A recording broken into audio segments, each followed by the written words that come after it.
All right. All right. I'm just making sure we good. All right. Before we get started, mic check. Mic check. I'm just making sure. Mic check. We good. All right. Before we get started, mic check. Mic check. Mic check. Mic check. Mic check. I hear echo in the background. Could be just my phone. Could be my phone. Hold up, let me turn that back. All right. We should be good. If you hear an echo, I apologize. Hopefully you don't hear echo. Sorry guys, I had to restart it.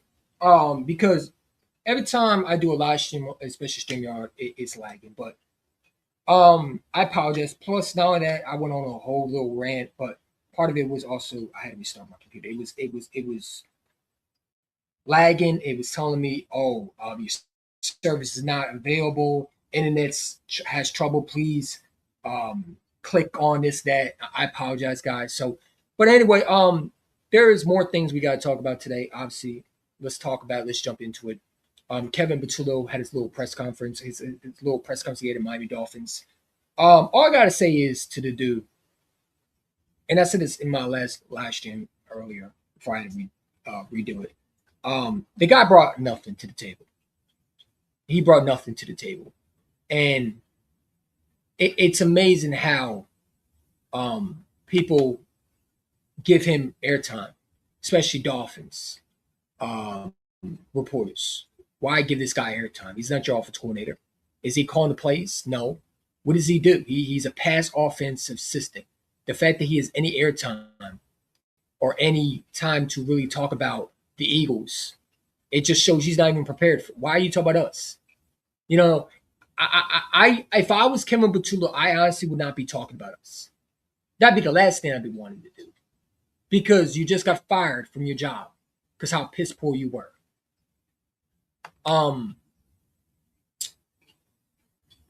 The Philadelphia Eagles. Hopefully this works. Give me a second. I'm trying to get on Twitter. Please. All right, let me pull it up. I don't give a shit. I'm not reading it. The Philadelphia Eagles are in a great situation right now. Yo, I love what Sean Mannion is doing, and I didn't really get to react because, like I said, I was ranting on Kevin Patullo. I'm glad I restarted, honestly, so we can get on to business. Hit that like button. Appreciate you for coming on. If you're new, please hit that like button. YouTube, like I said, has been trying to cancel me, even though I'm not the most popular YouTuber. I do bring some entertainment. They copyrighted my video. Like I said, TikTok obviously will be down in my description. At the end of last stream, I'll put it up. If you want to go subscribe. Obviously, you know my Twitter. You should know my IG right now. Yeah. When it decides to load, we can get into business. But Twitter wants to be. Oh, there we go. There we go. Can we get there? Can we get there? Any day now. There we go. I don't give a damn about being verified. Let's go.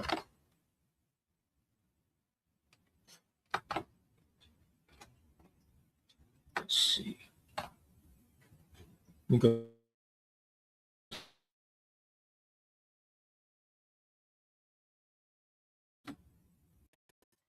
I'm going my notes and pull up the receipts because we got a lot to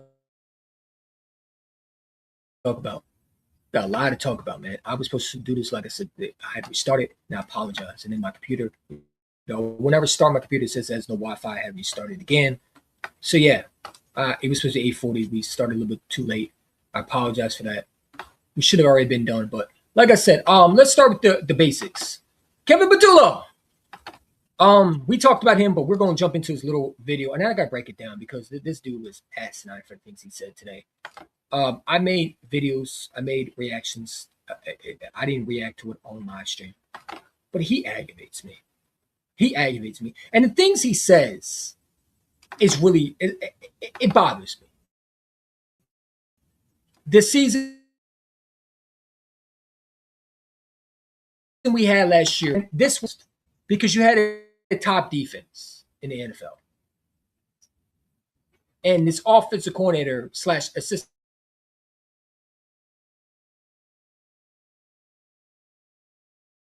or whatever the had some nerves to talk crazy. Give me a second.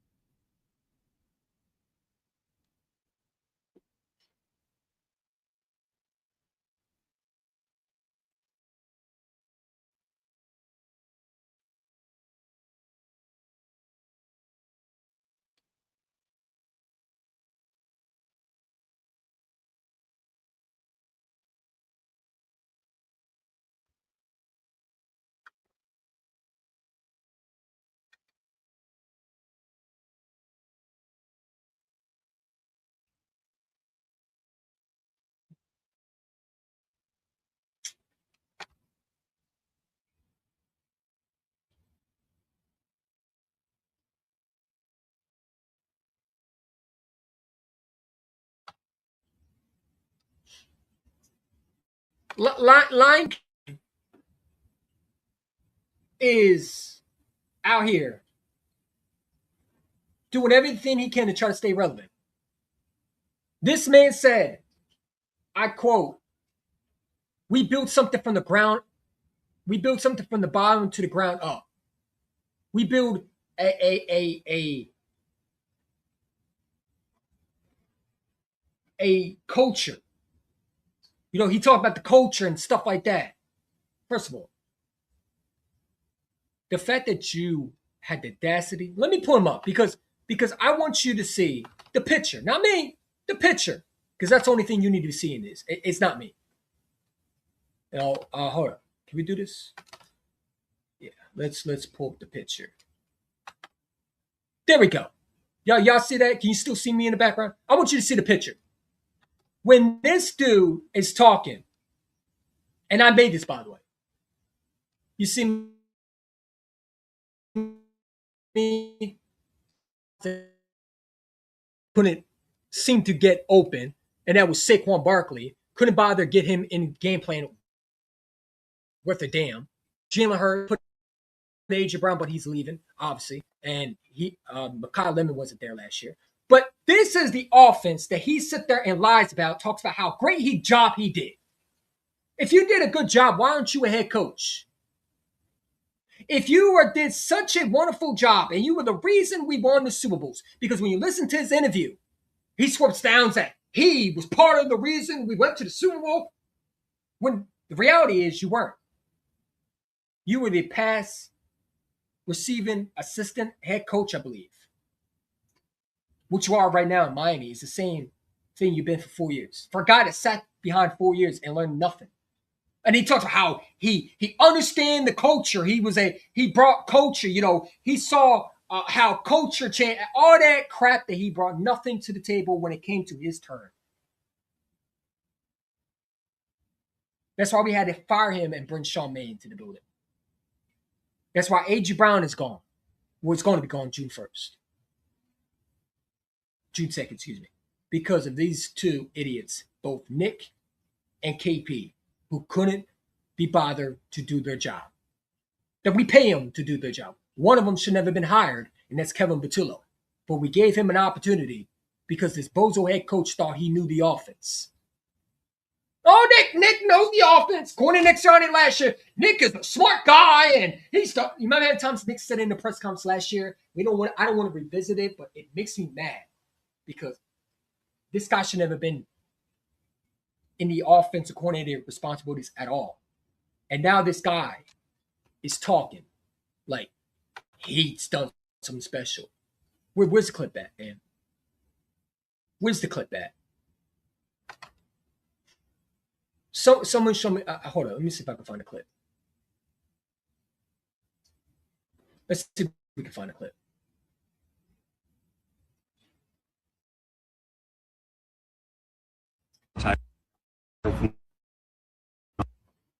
Wound up, I was here.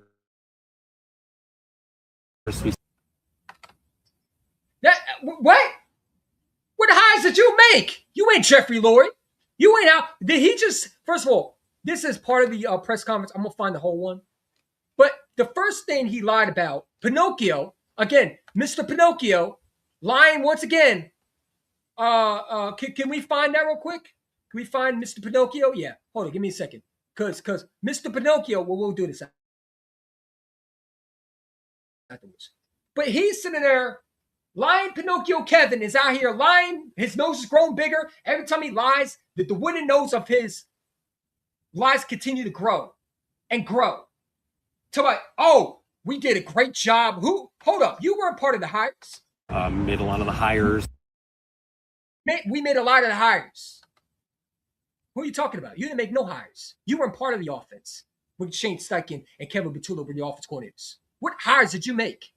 Because you know what you should have hired? You should have hired someone who can help you out. Because you obviously couldn't help yourself out. So what hires did you make? What am I missing? Did Jeffrey Lurie allow Nick Sirianni and Kevin Patullo to make hires? Is that what we're saying, Kevin? That you and Nick were part of the offense? That were hiring guys? Is that what you're saying? Or were you saying we in reference to Nick Sirianni getting Kellen Moore and Shane Steichen and bringing coaches to the building? I'm sorry, Nick didn't do nothing. I'm sorry. Are you referring to your we like Howie Wilson and Jeffrey Lurie? And or you talk about you and Nick? Because if you talk about you and Nick, what are we not missing? Jeff McClain, the beat reporter should be typing this in right now. What do you mean we? See, they don't ask them these questions of mine. What do you mean we, Kevin? What do you mean we? What do you mean we hired the guys? What do you mean by that? Are you talking about we in a reference to Howie and Jeffrey Lurie as an organization? Because we ain't did nothing. You clearly are not part of the organization. Not anymore. And when you were part of the organization, I don't think they asked for your input of what coaches should be hired. If they did, they should be embarrassed. Because clearly you couldn't help yourself. And if you were part of the offense coordinating search and you were hiring with Nick, why didn't you hire someone to help you like a tutor? Maybe you should have hired someone to slap you every time you ran the ball every single time. And I'm sorry. Yeah, run the ball straight up the teeth every time with Saquon Barkley, and you couldn't run them more than inside the teeth of the defense on the opposing side. Maybe you should have hired a school bully to slap you every time you decide to do something stupid and have them on the sidelines pick on you. Because honestly, how did you not hire someone to help you out? If you were doing the hires, right? Or are you talking about Jeffrey Lurie? I think he's talking about we. We already know. I'm going on it. But let's continue. But he says we. Like, who's we? We set the organization in place as far as culture. What kind of culture? We set the culture and the organization. You didn't say nothing. The culture you brought in and Nick brought in last year was trash. Was the culture bringing in a balloon rabbit? Was that the culture? Because that's the only culture I saw was the rabbit in the building trying to help an offense that clearly had no culture in the building. The only culture that we saw was the coaches of the defense side of the ball. Fangio brought coaches that were actually bringing culture to the building. Players on the defense side of the ball were seeing culture. I don't know about the offense. That's not what I saw in Hard Knocks. Was the culture of you giving a PowerPoint and them laughing at you? Was that culture? You and Nick Sirianni clearly didn't have a culture in the offense. Because if they believed in you and you had a culture like the Lion Pinocchio Kevin, just like his butt buddy friend Lion Pinocchio Nick, tough, detailed together, all that crap that they keep saying, words, blah, blah, blah, culture, tough, detailed together. We brought a pedigree to you didn't do nothing. Because where was that last year? When you had the keys of the offense. Why did they give this guy airtime? And man, Miami must be desperate. Players we wanted, what kind of offense we're going to develop around. What? Players we wanted. The offensive development. You're losing a lot of strong words for someone who didn't do none of that you're speaking of. Players development. Did you develop Jalen Hurts? I saw a regress Jalen Hurts last year. I saw a Jalen Hurts that was carrying you. I saw a regress receiving core. I saw a receiver that had over 1,000 yards and now wants to be in New England because of this piss poor coaching staff. You were the main problem, and so was your boy Nick. I saw a Devontae Smith that was angry on the sidelines. I saw a quarterback that didn't want to be part of this offense and was begging to change it up. And I saw you snake behind Stoutland. So what again? I'm trying to listen. The organization in place as far as culture, what kind of players we wanted, what kind of offense we're going to develop around guys. So just being this guy talking. What culture we were bringing and the offenses of developing around these guys. What? Are you talking about the Dolphins? You ain't talking about Philadelphia. What culture you bring, Kevin? Let me get to this and then I'm going to a part of something from basically ground zero until, 2 Super Bowls and we win one. You weren't even part of. That's a big piece of it. Again, Lion Pinocchio, Kevin.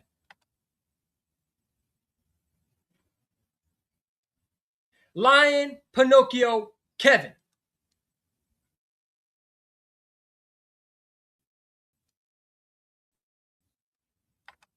Don't tell a lie, Pinocchio, Kevin.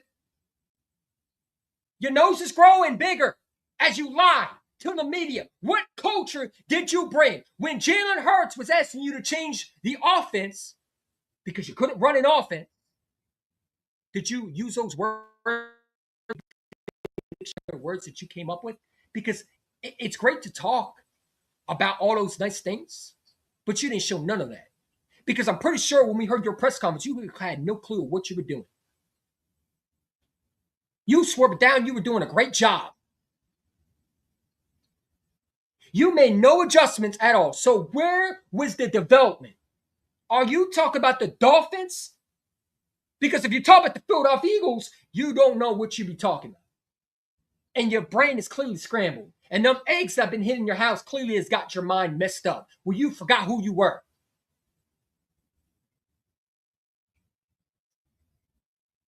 Who does this guy think he is? I did an AI video on him too. Don't worry. I came with facts. But I figured to make fun of him because Lion Pinocchio Kevin, the guy that lies, is out here. And after that, we're going to move on because I don't want to continue talking about this mozo. But I just want to.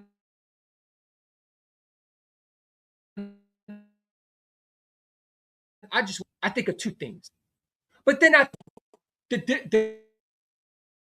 the Disney old character, you probably know him from Shrek. Oh, by the way, this is your quarterback, by the way, that didn't smile last year. But smile this year, knowing that you're. Where's.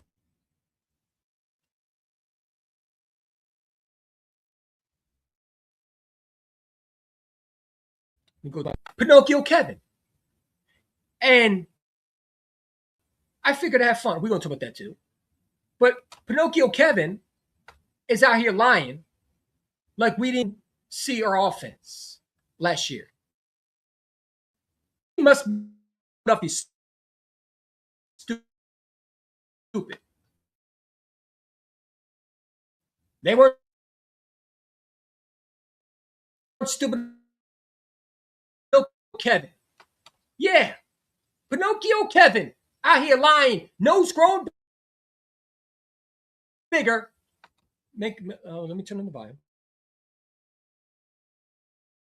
So you can hear it. There we go. Is the nose on your Kevin. Clip. It's not perfect, but it gets to the point. It drives the point. A lie keeps growing and growing until it's as plain as the nose on your a lie keeps growing and growing until it's as plain as the nose on your a lie keeps growing and growing until it's as plain as the nose on your a lie keeps growing and growing until it's as plain as the nose on your a lie you see me and your nose is growing bigger. Look, and I put the players like Devontae Smith, Jalen Hurts, Saquon Barkley, the guys that you wasted.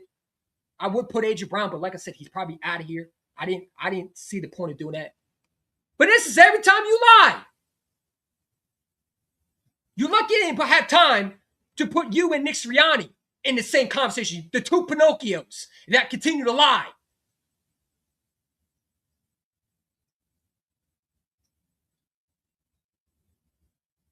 Because let's be real. You're both damn liars. You're both liars. You both don't tell the truth. And when it came to game planning, you two ass clowns had no idea how to run an offense.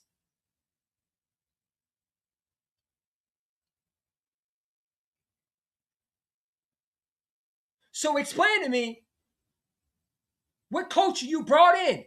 Lying Pinocchio? Kevin, the lying Pinocchio clown. You out here lying, your nose is growing bigger. One more time. Every time I see this buffoon talking about Eagles offense, and every time I see this head coach speak, I think of this dude he hired. Because what was Nick thinking, and what was this dude thinking? If you and Nick were hiring all these offense coaches, why didn't you hire yourself an assistant bully to beat you up every time you made a bad call? Because if I was Kevin Patullo and I knew I sucked at my job, I would hire my replacement. That way, if I stink, I wouldn't look like the bad guy. Or I would let him take over. Oh, that's right. You had no clue what you were doing. And you're lying through your teeth. It's as plain as the nose on your a lie keeps growing and growing until it's as plain as the nose on your a lie keeps growing. Kevin Pinocchio. Out here lying to the whole world. I brought coaching. You didn't bring shit. We did great around here. Who's we? You mean Howie and Jeffrey did great? Unless you were part of the process of hiring guys, which I don't think Jeffrey Lurie and Howie Roseman said, hey, Kevin Patullo, Nick Sirianni, do you think that we should? Well, I hope the hell they didn't ask you for your input, because I'd be the last person to ask for any input. And I don't know why the Dolphins would interview you. Why you focus on us? You're not the offensive coordinator for Philadelphia anymore. Why are you acting like you're an offensive coordinator? You're an assistant pass coordinator.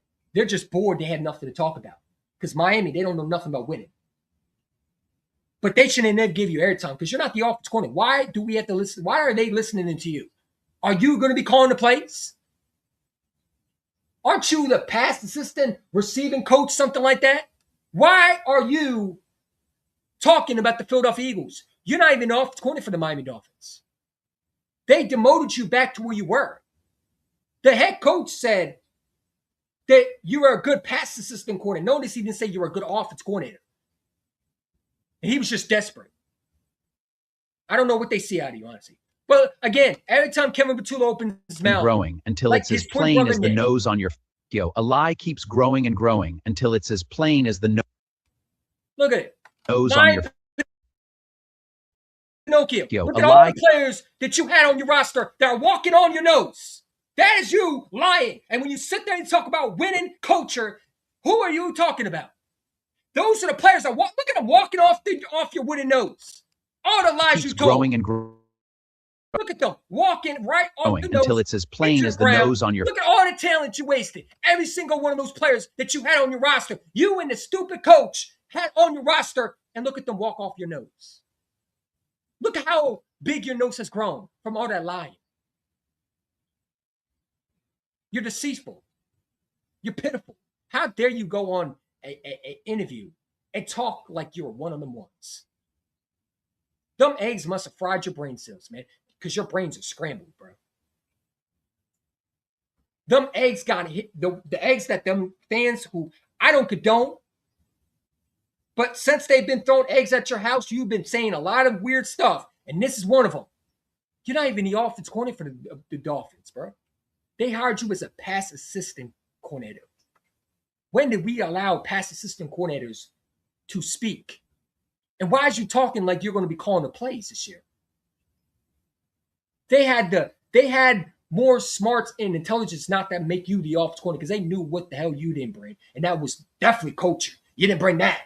You and Nick, lack of that, for especially last year. And you didn't help us win those 2 Super Bowls. So one more time, Kevin Patullo, what did you do? What did you do when Jalen Hurts was struggling? Did you make any adjustments? No, you didn't. You didn't make adjustments. You didn't make adjustments. So why, bro? Why is you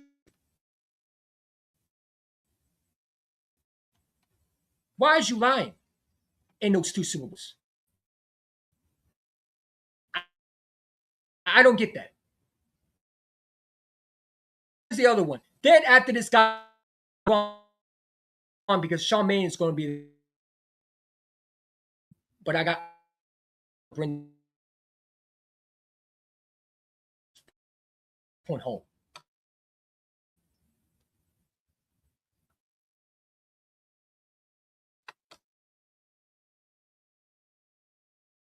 Did you take a sorry? Did you? Because I would have more respect for you if you say, you know what, even though you were hard on us to be mad at you, and I still think you're awful, but if you say, you know what, I deserve to be fired, it's my fault, guys.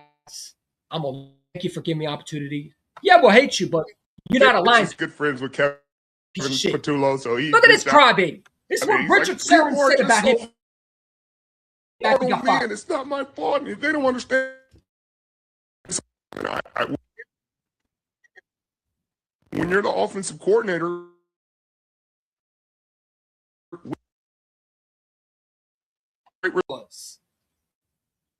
and how, oh, it's not my fault. Oh, it's someone else's fault. When you were the offense coordinator, you knew what was coming with that. You took a job that you didn't deserve. And listen, you took what Nick gave you. And Nick was, again, the smartest head coach that's supposed to win in his coach, supposedly, gave you a promotion for some reason, somehow. Why, I don't know. But you were crying to Richard Sherman. Look at you. This is what Richard Sherman thought about you crying. Oh, man, it's not my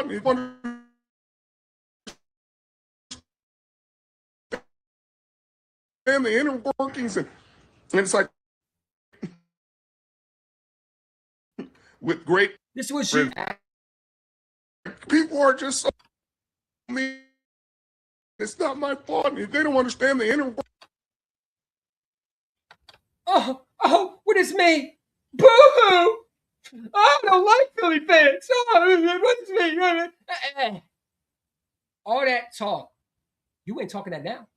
Ever since you're out of Philadelphia. Now you talk about how great you were.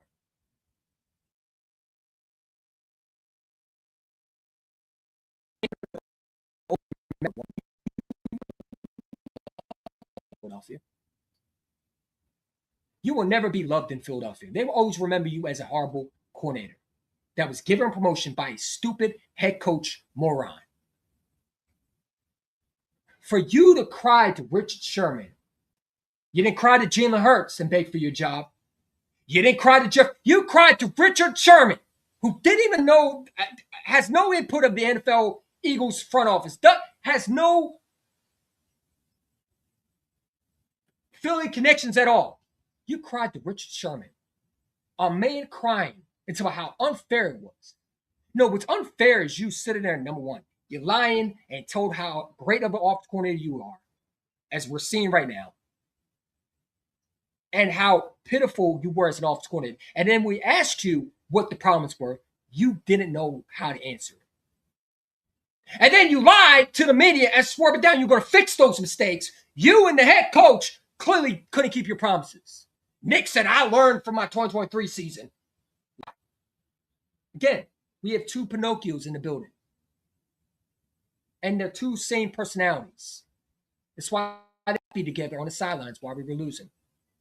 That's why these players were frustrated, these two. That's why A.G. Brown doesn't want to be in Philadelphia because of these two idiots. Because of the culture that you supposedly brought, which was nothing. You didn't bring a culture. You brought pain and misery. And every player was sick and tired of seeing both Nick and KP being clueless. One could have taken the power away, but don't know how to call plays, so that wouldn't have done good. And the other one had a chance to fire the offense coordinator, but he wanted to wait until the end of the season. Who would that be? Nick Sirianni. He hired an inexperienced offense coordinator, and the inexperienced dope decides to take it. You knew what was coming up with. You knew what you needed to do. Why didn't you reach out to Kellen Moore? See, if I didn't know how to call offense and I was struggling, I would go and say, hey, Shane Steichen, let me holler at you. You know, hey, it's me, Kevin. Can you send me some of your plays of how I can, what can I do, man? I'm lost. Maybe ask the players what they want. You never asked, I never seen you talk to Jalen Hurts. You didn't ask the players what they wanted. You clearly didn't like what Stoutland did, and you went behind his back. You're the reason why Stoutland's not here anymore. You and that stupid Pinocchio losing head coach that everybody hypes about. Oh, by the way, before we get into the Sean Man, I am so tired. If I got to see this one more time, the Nick Sirianni glazing. We got to stop this, bro. I swore I thought I was sniffing.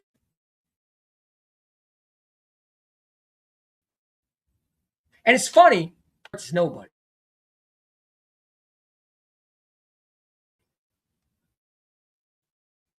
Give me a second. Give me a second, man. Let me find it. There we go.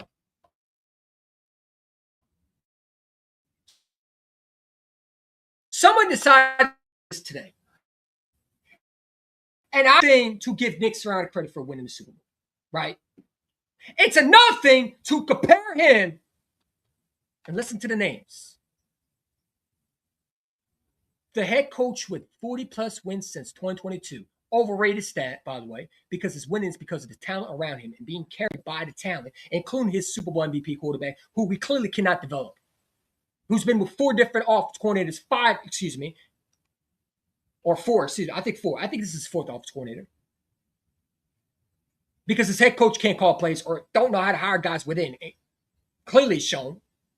But they put this dude above Sean McDermott, Andy Reid, Dan Campbell, John Harbaugh, Kyle Shanahan, and Kevin O'Connell. When has Andy Reid ever had a collapsing season that had a talent roster like ours? When did Andy Reid in Kansas City lose two playoff games because he had hired an offensive coordinator that had no business being an offensive coordinator? Andy Reid knows what he's doing when it comes to hiring offensive coordinators. That's number one. Number two, Andy Reid would have never hired Kevin Patullo. Andy Reid, despite I give Andy Reid a lot of shit because I think that he's a loser in Philadelphia. But what he did in Kansas City is he learned from his mistakes. He learns from his mistakes. He also listens to players. Something Nick clearly don't do. He's a coach, a teacher. and he tries to make the quarterback comfortable as possible. Nick don't do that. Nick makes it harder for the quarterback, honestly. Every quarterback, like Jalen Hurts, under Nick Sirianni, every quarterback has failed under Nick Sirianni leadership when it comes to play calling and execution. That's why Jalen Hurts struggles when there's no offensive coordinator experience. Like, I don't know, Kevin Patullo, a.k.a. Pinocchio, the clown who don't know how to keep his mouth shut in Miami when he's not even the offensive coordinator. Talk about tough. Yeah, we brought 2 Super Bowl, blah, blah, blah. Taking credit off someone that he has no business taking credit off. And when Nick is hiring guys within, or when he's trying to call plays himself or getting involved in the offensive coordinator's playbook and try to put his own input in the offense, which I hope to God we don't see. And that's what worries me the most. Everybody's worried about Jalen Hurts. I'm not worried about Jalen Hurts. I worry about this dude that we see on the Twitter page right now. This coach right here. That's the guy that's the biggest cancer of them all. Because he has an ego, and he has a giant ego that needs to be squashed. He pumps his chest. He runs around like he's Vince McMahon. You know, the Vince McMahon walk. He runs around with his balls dropping, pause. When it comes to being aggressive and play calling, he has nothing but pebbles when it comes to nutsack. But when it comes to talking and bragging how great of a coach he is and running his mouth to fans, he has balls size of grapefruits. Pause again. But when it comes to his play calling, talk about tough detail together, it's softer than baby shit. Which I still don't understand how you can say tough detail together, but your offense is not tough. It's the opposite of that. It's weak. It's prevent offense. It's not a friendly quarterback system. Andy Reid, back to the conversation, is a offensive mind head coach. Look what he's done with Mahomes. You put Andy Reid, matter of fact, you give Andy Reid that talent he had last year, they probably do win the Super Bowl. Because he's a better offense coordinator, better head coach. He clearly out-coached Nick Sirianni in that first Super Bowl.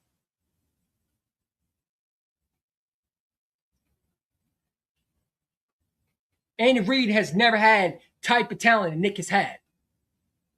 And it's sad that Jalen Hurts every year has to bail him out. And people want to his winning record. He's 50-0, and he's up with Vince Lombardi and Tom Landry and all. He's none of these guys. Stop comparing him to Tom Landry. That's offensive. Tom Landry would be frowning in his grave right now. He's not Vince Lombardi. He's not Bill Walsh. He's none of these guys. And he sure hell ain't better than Andy Reid as a coach, as a head coach itself. He's not better than Andy Reid. He's not better than Andy Reid. Andy Reid would never let 2 years of collapsing under him, especially in Kansas City. He's learned from his mistake. Now, the old Andy Reid, maybe. That's what we see in Philadelphia is the old Andy Reid and Nick. Nick Reid, that's his name. Nick Reid is becoming Andy Reid Jr. Can't make adjustments. Struggles with play calling. Don't know how to simply stay his hand out the cookie jar when things go wrong, and he clearly trying to, like he tried to fix the offense. Oh, I'm gonna put my emphasis in. Well, hold up. Your emphasis is the reason why we have Kevin Patullo in the first place last year. But he wanted to add more of his game plan in it, like he's some genius, always doing the most. Runs around like he's Vince McMahon. And some of these fans treat him like he's this Bill Belichick head coach, where, oh, you can't criticize Nick. Nick is a golden boy. You can't talk about him. He's the most winning coach. Stop, man. Stop. Nick is not a super offensive mind head coach, an offensive guru, a winning coach like y'all think he is. The winning is because of talent around him. I've seen guys win with less. Look at Shanahan. Shanahan, if he had offense like that last year, we would go to the Super Bowl. we'd probably win the Super Bowl because he would have a better quarterback in Jalen Hurts. It's amazing every year. It's always Jalen Hurts. Can he be this? It's never, can this coach get his head out of his ass? The media will literally dick ride Nick Sirianni's record. And the fans that hate Jalen Hurts rub it down. Nick is the greatest coach, but they don't want to give Jalen credit. Who's been bailing this sorry sack of shit of excuse for head coach out every freaking time. Time after time, this man can't do what he's supposed to do. He brings leadership into the locker room. Really? What leadership he brought last year? When things were looking bad, when was this head coach ever showing leadership in the building? Because I didn't see it.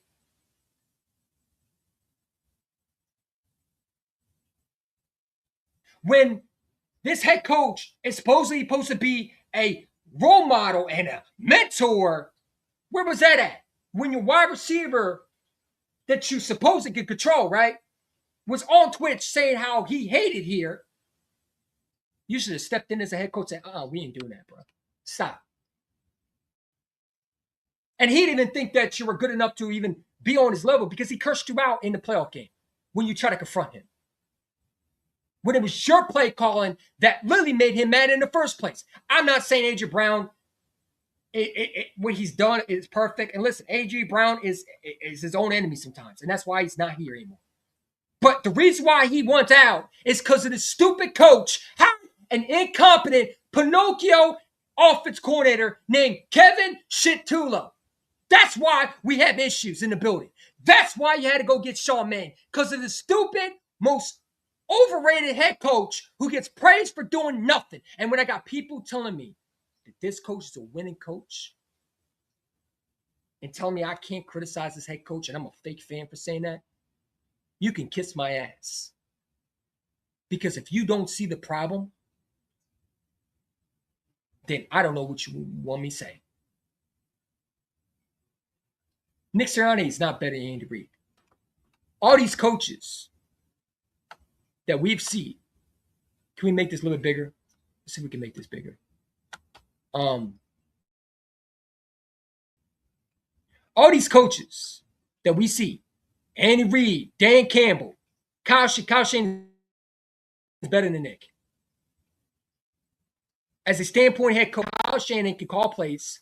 Kyle Shanahan, his problem is finishing the job. He can call offensive plays. Look what he did last year when injuries happened. He was able to take a backup quarterback and Mac Jones and able to win when his starting quarterback was out. Nick came and take Mitchell and win a game with him. What is Nick's record? I keep hearing that Nick is the greatest coach, offensive, winning coach, his percentage, blah, blah, blah. And I say, how many wins are without Jalen Hurts? Right? Because if Jalen Hurts is the problem, then where is his proof that he's winning without Jalen Hurts? Because I'm pretty sure we struggled without Jalen Hurts. So much for an offensive mind head coach, which we relied to. Remember, he's going to fix Carson Wentz.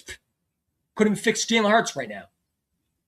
You know, he's tough, detailed together, right? But none of that we saw last year. We saw bend me over, whoop my ass, and make me cry like a little bitch. While we get pancaked by different other teams. While we get embarrassed at home. While we get embarrassed on Thursday Night Football against the New York. You had no idea how to game plan. You and the stupid offense coordinator had to bring a deflated bunny into the goddamn locker room last year to try to motivate the offense and motivate the team to try to keep the team still fighting because they were giving up on you. In 2023, the reports was they had a private room and the offensive players, AJ, Devontae, Jalen, all the guys had a private room and the coaches weren't invited because they got tired of hearing you. You couldn't motivate me to make a ham sandwich. Nick can't motivate a guy to make a ham sandwich if he wants to. Neither can Kevin Patullo.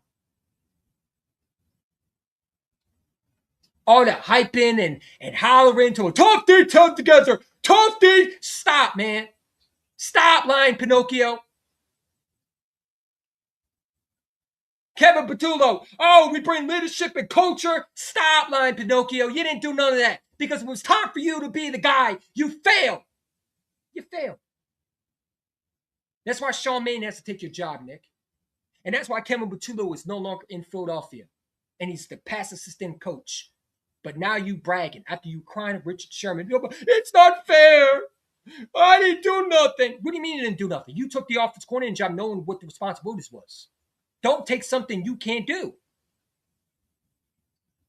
But what dummy would not take the office coordinator? If I was promoted as an office coordinator by a stupid special needs, clearly remedial head coach that should be locked in room 6 in special ed classes because clearly he didn't have a functional good school. Now, he rode the short school bus because who would hire an incompetent clown like Kevin Patullo?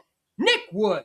The doofus himself. The two bozo circus clowns that we clearly don't want to get rid of one of them, but we want to get rid of the other one. Because really, to be honest, Nick was the real reason why A.J. Brown don't want to be here anymore.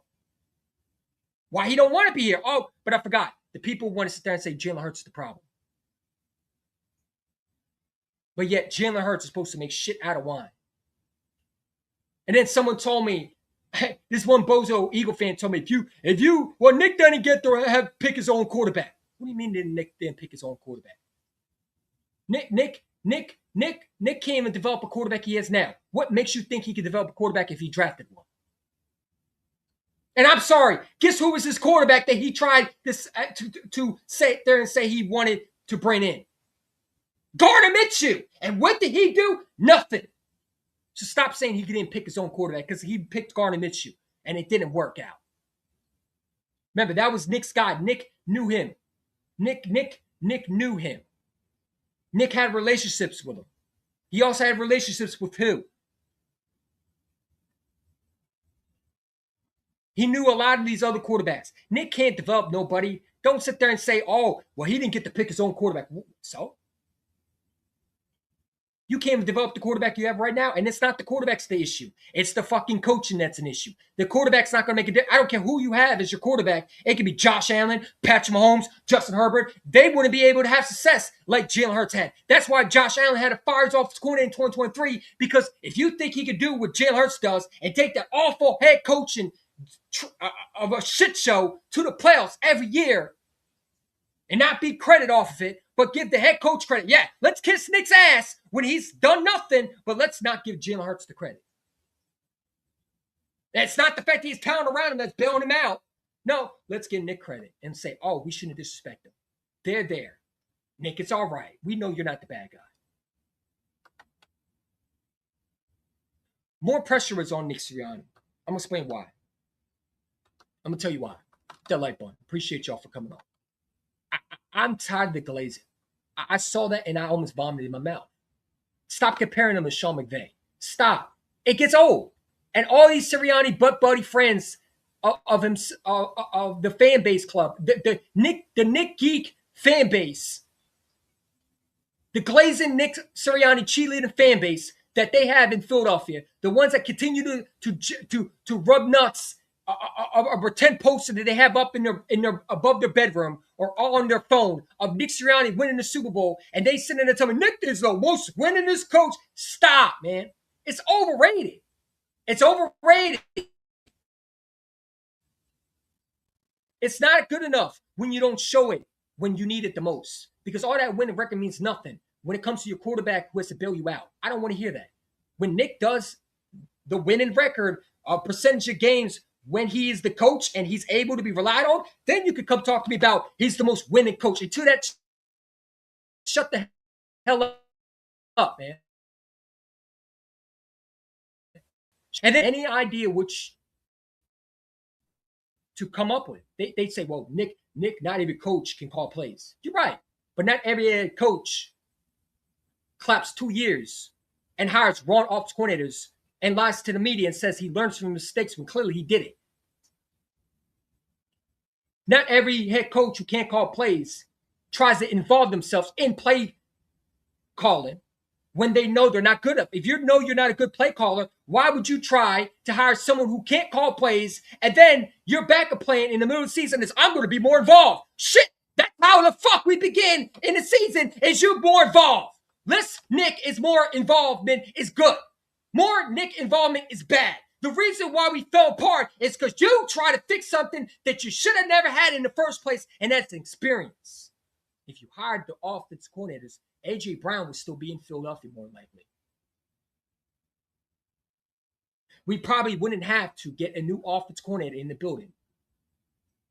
Jalen Hurts questions would still not be here. And we would be hearing about how Jalen Hurts is a 2-time Super Bowl MVP. And you wouldn't be wasting a great defense. Only the clown Nick does. But he's the most winning coach, though. Let's praise the head coach and pair him to the greats like Bill Walsh and Bill Bell. Stop. Don't ever compare Nick to that same conversation. Those two are not even the same conversation. Bill Walsh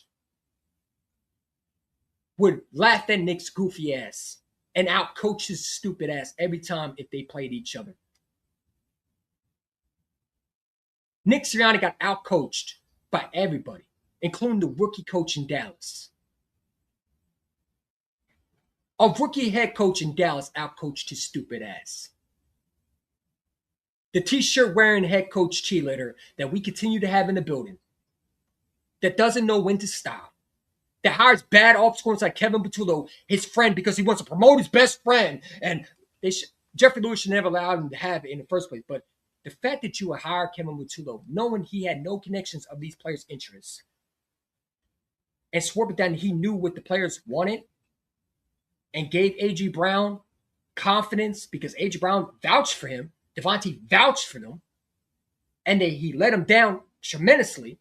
And you obviously let your team down because you showed as a leader, you suck as a leader, as a head coach. Because if I'm a leader, and I'm the guy that's supposed to, because a head coach, right? What's the head coach's job? It's to lead men to battle. When you are a general, your job is to lead men to battle. You didn't lead men to battle because the men that were fighting for their lives were fighting to stay alive. Because if it wasn't Nick Sirianni, that was the problem. It was Kevin Patullo making dumb calls. And then you sat there and said, oh, Kevin Patullo did a great job.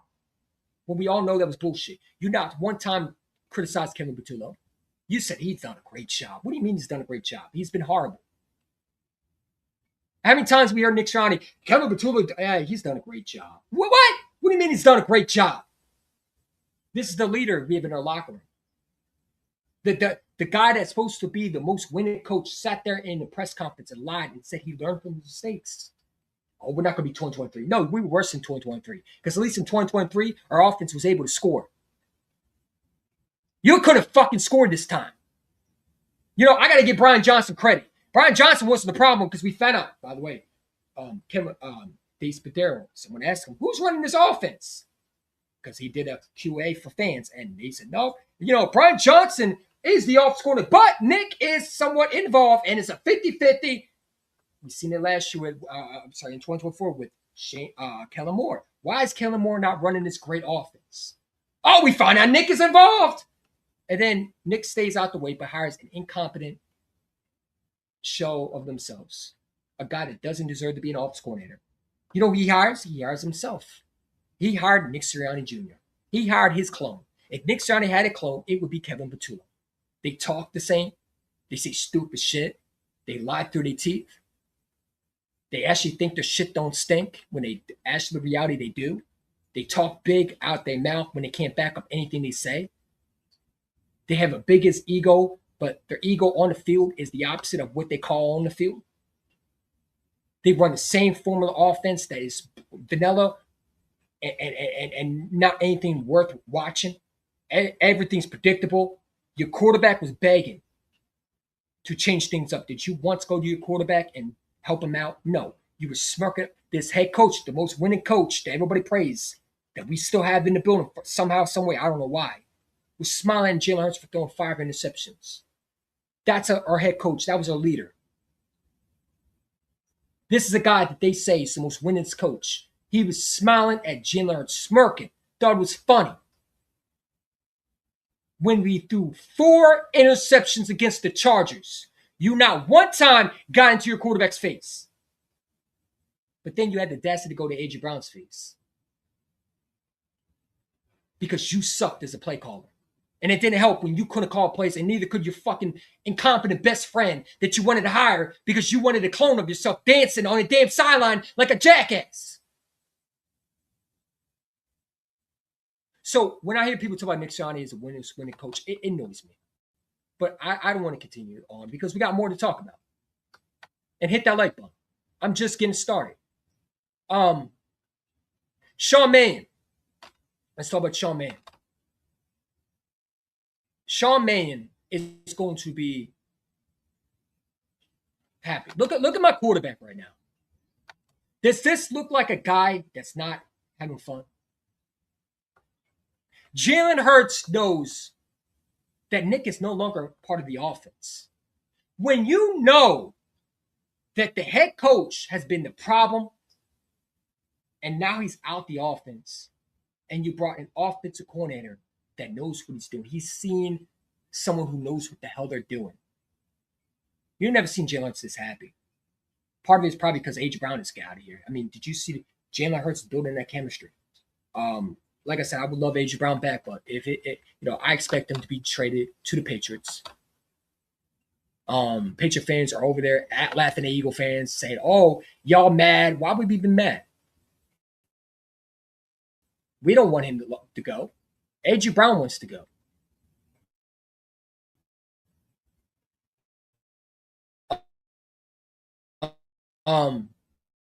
Because and the future is bright in Philadelphia, man. The future is bright. The future is bright. Where's it at? I just had it. Take one. Damn it, I lost it. I just saw him on Twitter. He's trolling, obviously. But the future is bright.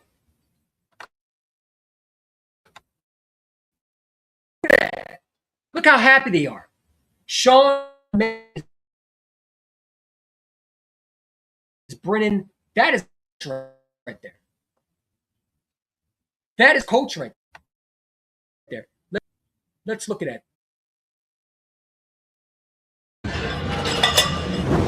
Look how hard they're working. Look how hard they're working. That's building the culture right there. You know who's doing that? It's Sean Mannion. Sean Mannion is bringing a different vibe to the offense. If Sean Mannion goes out there and has a Super Bowl championship back to Philadelphia, Nick Sirianni is gone. Now, my boy King DB has talked about it with me. Tomorrow, by the way, on at 8:45 p.m., the schedule release. I'm excited for that. We saw some of the games. Obviously, the London game in Jacksonville. I don't like that one. I don't like overseas games. I feel like they need to be played in the NFL only. NFL, it's National Football League, not the AFL. We call it the NFL for a reason. It's supposed to be national, but unfortunately, they won't expand. But they're building something special because they know this head coach is not involved. When Nick stays out the way, everybody's happy. When he's in the way, you don't see no smiles. Jalen Hurts wasn't smiling like this last year because he knew the season was over from the beginning. He knew the season was over from the get-go. He knew he had an incompetent, first time, no experience offensive coordinator that had no business being the offensive coordinator in the first place. They knew that. Jalen Hurts knows bullshit when he sees it. He's an intelligent quarterback. He's smart. He has a college degree. He understands the game. He is smart than a lot of people call him stupid. They say he's not good enough, blah, blah, blah. But when it comes to his intelligence as a football player, he has that. He has that smart, intelligent factor as a quarterback. That's why he was able to create his own plays. And lo and behold, they were successful. But they're building a culture in Philadelphia, man. They're building a culture. Look at it. Look at the handshakes.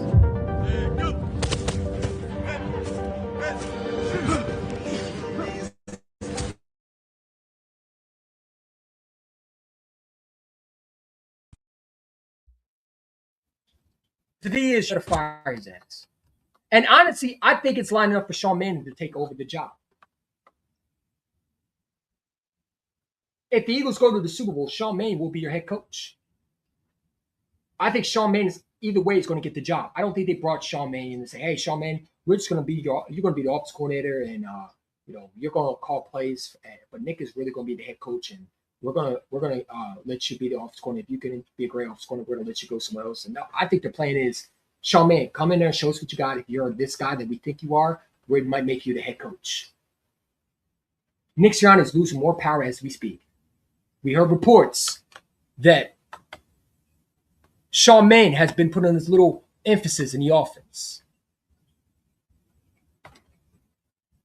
A lot of people want to clown Jalen Hurts. Remember, Jalen Hurts don't. We heard that. Not the case, though. Jeremy Fowler, who has been the biggest Hurts hater,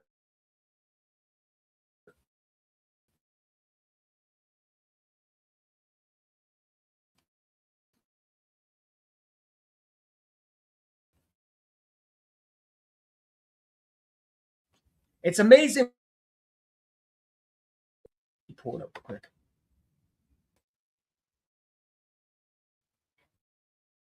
To the come play and watch the week one.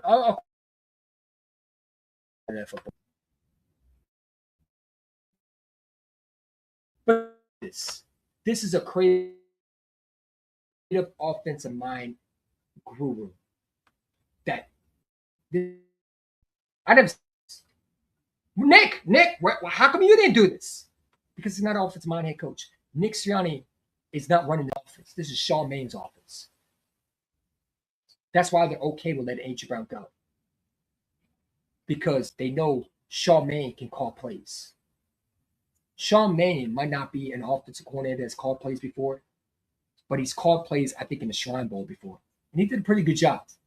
And there's been a lot of praise from everybody.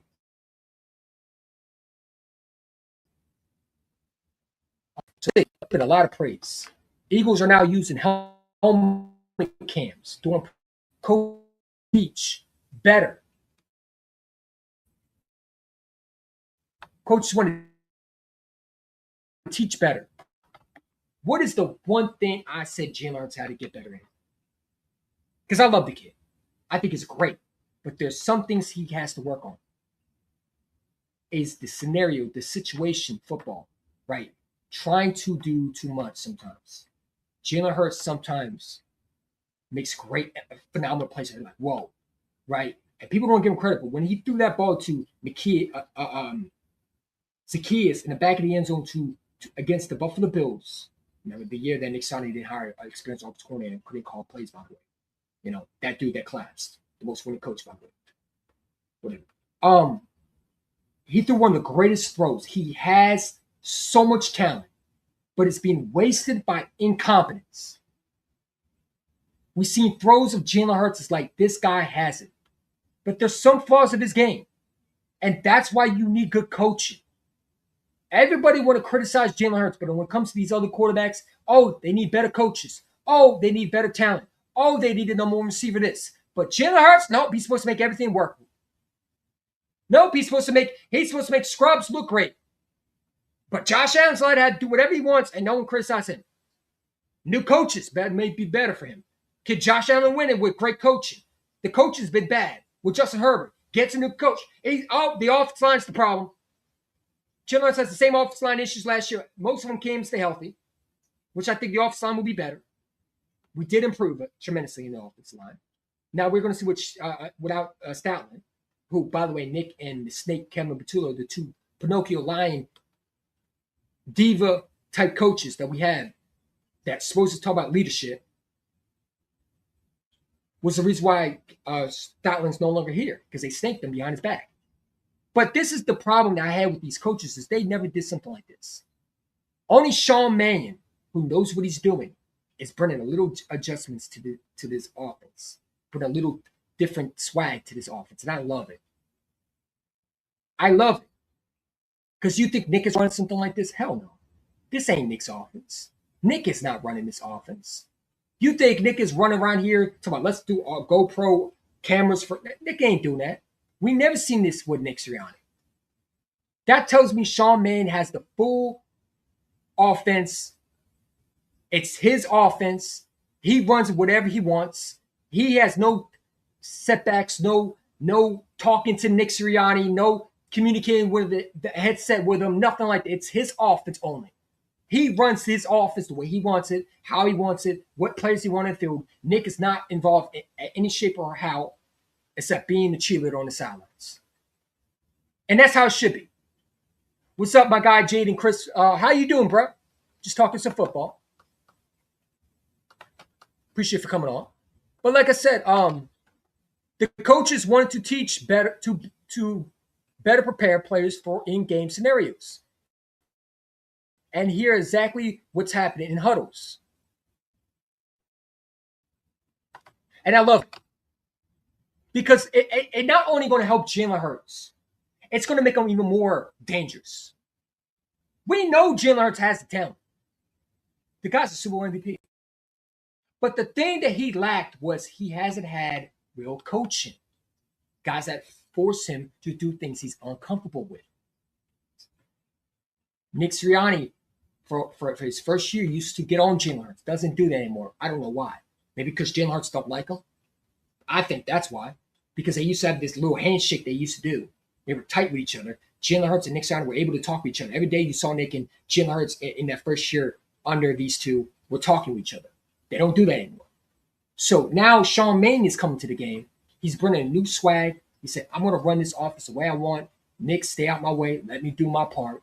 You focus on being the cheerleader, want to be winning coach, whatever the hell you want to claim he is. When he's not none of that. But whatever you want to be, the guy that talks about tough deep together to the bunch of grown adults who get paid millions to hear you talk about the same crap that you've been saying for 3 straight years, and none of it has ever came true. Because he still think he's still in high school, and he acts like a high school cheerleader more than an actual grown head coach, mature coach. He acts like a petulant child.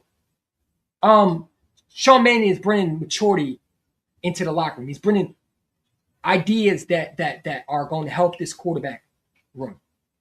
And how can you not enjoy what we can look forward to this season? Jalen Hurts is going to be looking more determined to shut a lot of haters up. And now that he's going to be more experienced and he's going to understand different things. And you're going to see a better quarterback. You're going to probably see the best that you've ever seen from Jalen. All the things that he can't supposedly do, we're going to find out. Because everybody got the answers, right? The experts. Dan Sileo on Jacob Media. Jalen Hurts is this and that. They got all the answers. But they can't seem to understand that every time he's an offensive coordinator, he's been to 2 Super Bowls. But he's the limited quarterback. Right? John McMullins. The grumpy dudes who drink coffee in the morning with coffee breath, waking up to ESPN or going to ESPN as a job analyst, who are not even Eagle fans, most of them are Jet fans, and talk crazy about a quarterback when Troy Aikman, who just came out and said he loves Jalen Hurts. These are guys that won Super Bowls. But listen to the nerds, the Pee Wee Hermans, that tell you Jalen Hurts is trash. Listen to the fans on Twitter that don't even have a profile or have a cartoon Mario geek bio in their profile, or has a zesty of them staring in the mirror with pretending they're flexing like a goddamn high schooler 2010, 2005 with a smartphone in their hands. Talk about, you know what I'm saying? Like, this is what they do every time. You know, you got one of these guys going like this, going like this. Oh, hold on. Y'all can see me. Or going like this, like a weirdo. Or you got one guy holding a fishing rod in his hands and going. But I'm supposed to take you seriously when you never played football. Or you played some football. You played football when the rules have changed for many years. And you were not even an NFL prospect. You were a goddamn high school dropout, or you were a high school, I'm sorry, not high school dropout, you were a high school football player that played some high school football, or you were playing in Pee Wee football like I did in Penndale Wildcats. So, I played football too. I just ended up quitting because, I was in a bad school. It's a long story ahead, but I did play football. And I let my fears get to me, honestly, because I would have probably been really good. But you got guys who claim they know football, and they think because they played football, they know more football than everybody else who watched the games. You got other fan bases who clearly, like a Broncos fan, trying to trash Jalen Hurts on IG.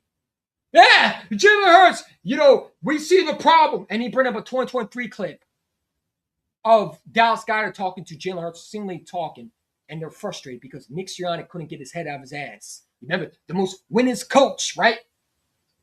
That's all I hear. The most winningest coach, Nick Sirianni, the offensive mind guru, the guy that's better than Bill Belichick, the guy that's the greatest mind of all time, better than Kyle Shanahan, better than McVay.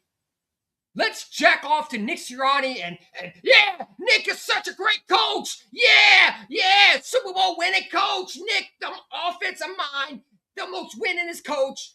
Such a great coach when in reality he's not, because the players that we see clips of the fans trolling and try to blame Jalen Hurts, they were mad at the head coach.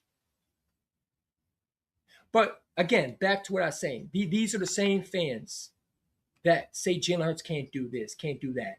Jalen Hurts don't want to be on the center. Really? That's interesting. Because according to Jeremy Fowler, I love Sean Man, by the way.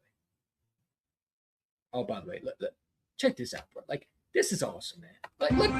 I didn't get the reaction. I didn't get the video. I saw this, but I wanted to. Look at this. Look at my genius offense coordinator. Since Cowboy fans want to overhype Christian Parker, I think we should overhype Sean Mannion. You know what I'm saying? Look at this. Awesome. Take a look at the quarterback. Teaching. That we didn't see none of this. This is a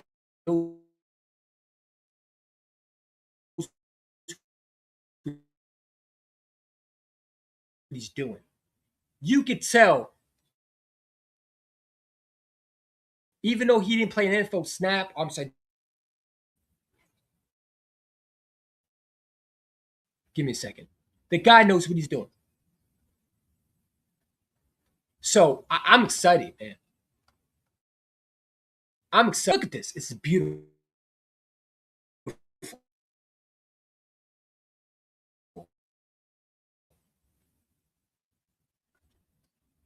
This is beautiful.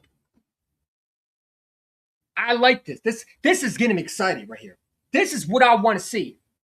Not the Nick Sirianni press conference. I don't want to see tough defense.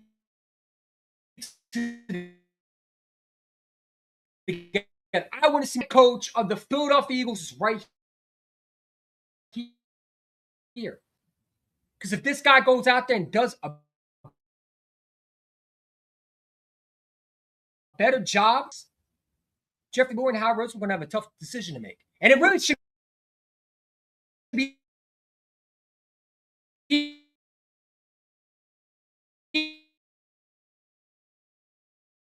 easy.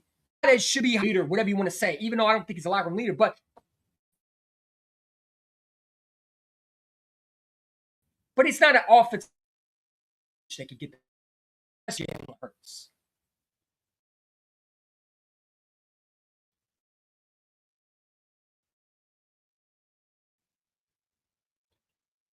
What is best for the quarterback? What is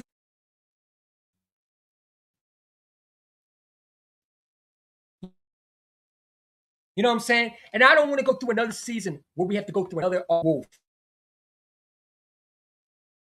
Once again, is this great all-time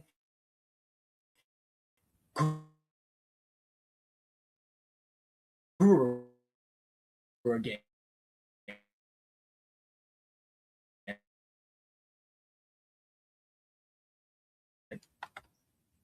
and he's going to promise us all these great things and how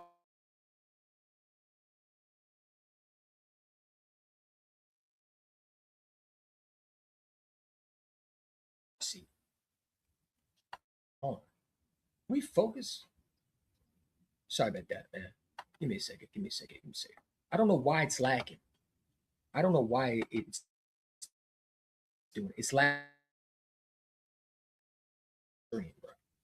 It's the stream.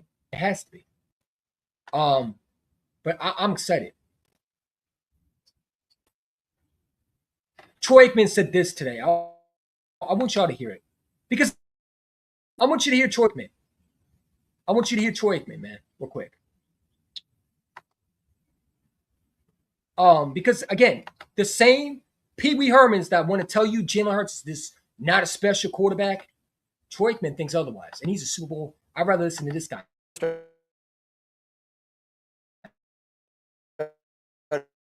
Covering the league, right?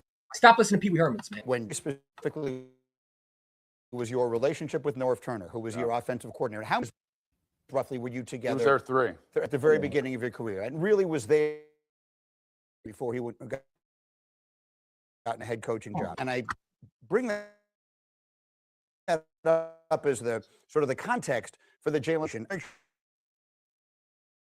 sure I'm getting this right. He is going to have his 7th different primary play caller in his 7 NFL seasons. And they don't want to talk about it. It's funny. You're concerned. This is what the media does, man. They'll bring someone like Troy Aikman, and they'll say, can you explain it? No, how about you? You're over there bashing him every time you get a chance to.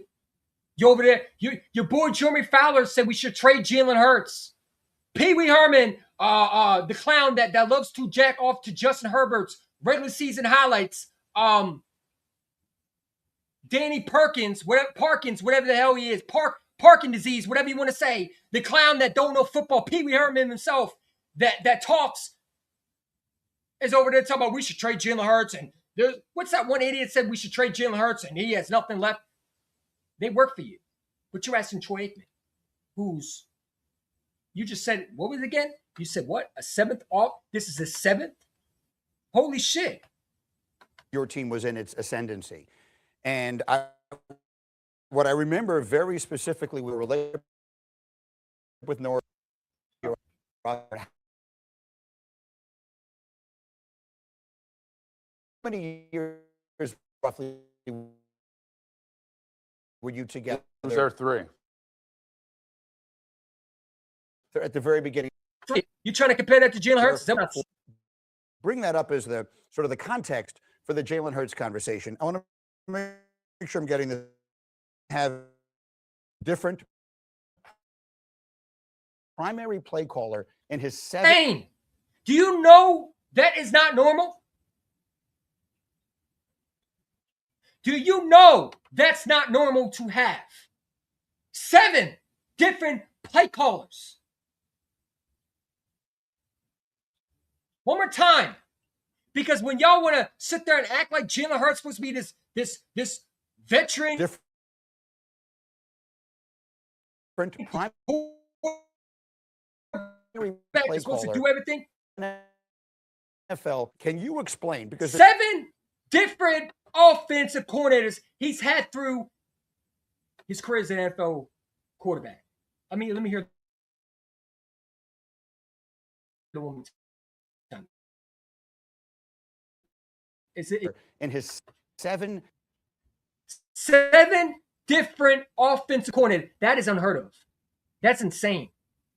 But they got the Pee Wee Hermans. Jalen Hurts is mediocre. Blah, blah, blah. If you put Josh Allen, well, hold on. Josh Allen don't have 7 different offensive coordinators coaching for him. And he doesn't have any experienced offensive head coach that can't expose an offensive group. I'm telling you, and I've said this before, this is a Nick issue. That's insane. 7 different offensive coordinators. You know what that tells me? That tells me we have a dysfunctional organization. As much as we give Jeffrey Lowe and Howard Roseman credit, they have to fix this, and it cannot be bringing back the head coach who can't develop guys. If Sean Manning goes out there and wins a Super Bowl, you better make him the head coach. you better promote him. You cannot let him walk out that door. I know it's early, but if he goes out there and he wins a Super Bowl and Jeffrey Lurie lets him walk out that door, I hope then all the criticism for Jalen Hurts, you better stop it. Because at that point, we got to look at Jeffrey Lurie and say, you're consistently trying to ruin this quarterback. 7 different play calls Jalen's had through his career as an NFL quarterback. 7. Think about that. 7 different play calls. 7 different play calls. So when you Pee Wee Hermans out here talk about Jalen Hurts is uncoachable, well, no shit. 7 different offense coordinators have been helping him through his career, and 4 of them have been good. Half of them have been a disaster. He's been through 2 different head coaches. Think about that. 7. So when you out here talk about Jalen Hurts is not elite, shit, with different offense coordinators, 7, and you're able to win a Super Bowl, 2 Super Bowl appearances, and win one of those Super Bowls to be a Super Bowl MVP, that's pretty damn good. Then the reason why this coach has been successful, the most winningest coach supposedly, right, the most overrated stat that Nick has had, is because of this goddamn quarterback he has. A special quarterback that we continually try to limit instead of let him learn and grow. Because we can't bring the right coaches in the building. Because this buffoon don't know how to be a coach himself, but he wants to credit himself as a coach.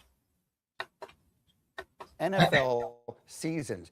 Can you explain, because there's so much like microscopic criticism of him at times, how much of a factor you think that is and what that would be like for a quarterback? Well, it's big. I mean, I think if you look at Brett Favre or, Aaron's a little different, Aaron Rodgers, he went through a change of offense when Matt LaFleur came in, but Peyton Manning ran the same offense,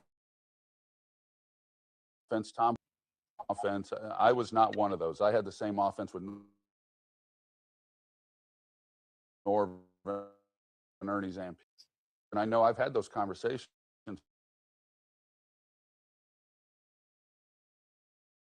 Offense court. Do you hear what this man is saying? The man has been a Super Bowl MVP. This ain't Pee Wee Herman talking. This ain't the guy from down the street, Ernie, who clearly don't know football, never played football, but he saw opinion and he thinks because fantasy points matter more, and he's a salty Bills fan that probably he's a brainless peasant or he has a loser organization he roots for. He thinks he has an opinion. This is Troy Aikman. You notice every quarterback that's been a Super Bowl MVP, not these bozos that never won shit like Dan Silios or these other guys that win Super Bowls, they're Super Bowl MVPs, or players that played in the NFL, they don't shit on Jalen Hurts.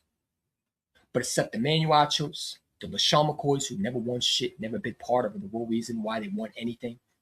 LaShawn McCoy got 2 Super Bowls because he joined the team, not because he did anything. The Chase Daniels, who's never been nothing but a goddamn journeyman backup. Ryan Fitzpatrick, who's been nothing but a journeyman backup. But Nick Foles is giving him credit. Says he's a winner. Troy Aikman, Kurt Warner, Terry Bradshaw. These are guys that won big games. Joe Montana has said something great about Jalen Hurts. Tom Brady. Why, instead of listening to Pee Wee Hermans, can we not have more guys like this? How about hire guys like this? You see how intelligent they, but they don't want to hire guys like that. You know why? Because they want to hire the Pee Wee Hermans. It doesn't get clicks. It doesn't get views. See, they were hoping that Troy Aikman would bash Jalen Hurts. That's what they're hoping. They were hoping they were going to get a viral moment where Troy Aikman says, you know what? Jalen Hurts has some issues, and you just got to wonder. Troy Aikman said, listen, I've talked with Jalen Hurts. He's been with 7 different offense coordinators. Every other quarterback that he's named has been at least with 2. Jalen's been with 7. 2 different head coaches. Remember, he was drafted with Doug Peterson as the head coach. He was drafted in 2020. He's had different offense coordinators, different quarterback coaches, different players around him, different schemes. Yet this man has been to 2 Super Bowls and won a Super Bowl MVP. Imagine what he could do with the same offense that was successful if he had an offensive mind head coach that can do their job without hiring guys without experience, or had a head coach who could get the best out of his quarterback. That's not a freaking cheerleader high school cancer who brags about tough detail together, but hires inexperienced dummies, or hires his friends, but hires guys who are best to make the quarterback and the players better. Imagine if you had a head coach that knew how to be a leader and hired offense coordinators that want to be with Jalen Hurts, that are going to get the best out of Jalen Hurts.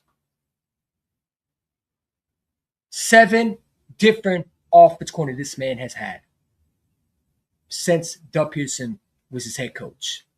Think about that one. So next time when a Pee Wee Herman dude or the guy across the street, Donnie from Walmart that you met up and talked football with, and he says Jalen Hurts is trash, remind him he's had 7 different offense coordinators. Tell me when your quarterback had 7 different offense coordinators. Tell me when Josh Allen had 7 different offense coordinators. Tell me when Justin Herbert, who is offensive-minded head coach right now, can't win a playoff game with him. Tell me what all these other quarterbacks that have so much success, right? But they had the exact same coaches that they can build a chemistry with. Or they have offensive-minded head coaches that they can bond with, and they don't have to worry about leaving. Jalen Hurts has never had a comfortable offense coordinator more than 2 years without worrying about him leaving and have to learn a new scheme. Jalen Hurts has been learning more of a new scheme.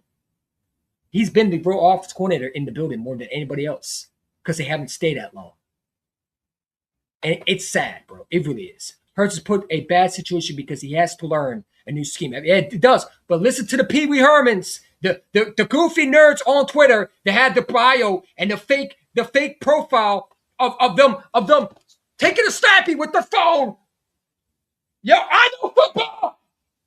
I know football. No, you don't. You don't know football. Just because you have a stupid profile in your bio and you're on Twitter and you played football in 1989 don't mean you know football.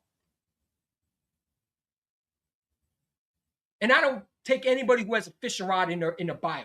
When you see a goofy 4-eye geek, not these glasses, but someone like with a 4-eye geek glasses, going fishing and have pictures of fishing in their profile and nothing but fishing, telling me what my quarterback is. Stick on fishing. And let the football experts talk football. But you remember, the guys with the selfies are swerving down Jalen Hurts bad. Cheese! I'm a flex. I'm a 40-year-old man. Yeah! Look at my muscles. I'm Popeye. The guys that we see on Twitter. Or you got Bart Scott, who's been a bum in the NFL. Dan Sileo, who has this fat, 3-chin face. Look like he's never saw a gym in his lifetime. But claims he's smart when he's never been a GM and probably got fired as a damn GM, talking about something. Or you got Xander, who's this goofy kid that his daddy literally gave him the keys to run his own platform.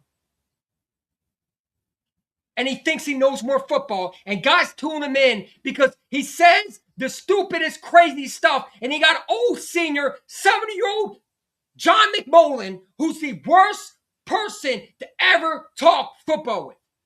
John McMullen, the guy that puts you to sleep. Wake up, John! Wake up, John! Like every time I hear him talk, he's like, it's interesting. Jalen Hurts is he got the stupid headphones and they're over here and they're too big over his ears. They look like earmuffs more than headphones. And he over there talking about it's interesting because Jalen Hurts Sean May. It's like, bro, we literally can hear the same information from the next guy on Twitter, and he's more intelligent and he's clearly has more.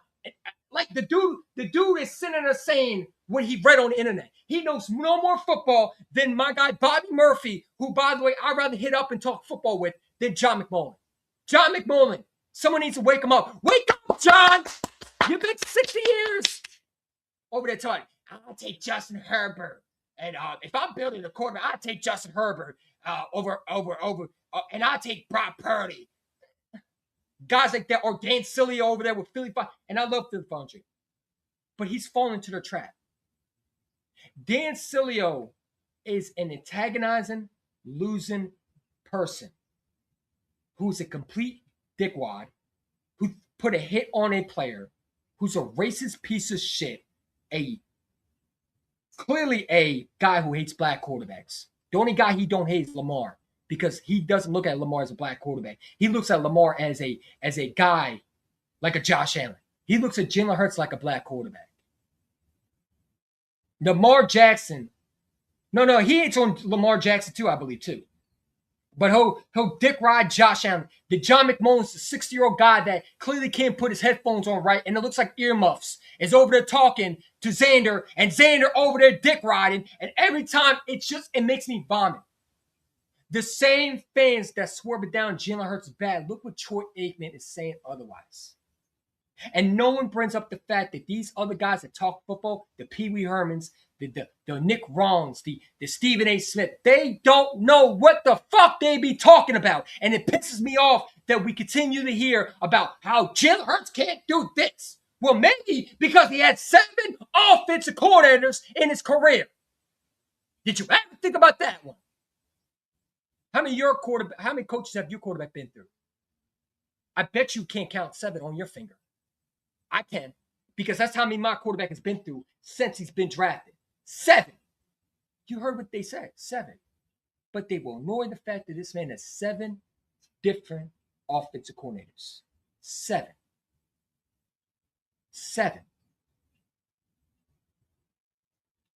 He's been through 7 different offensive coordinators. This will be his 7th offensive coordinator in his career.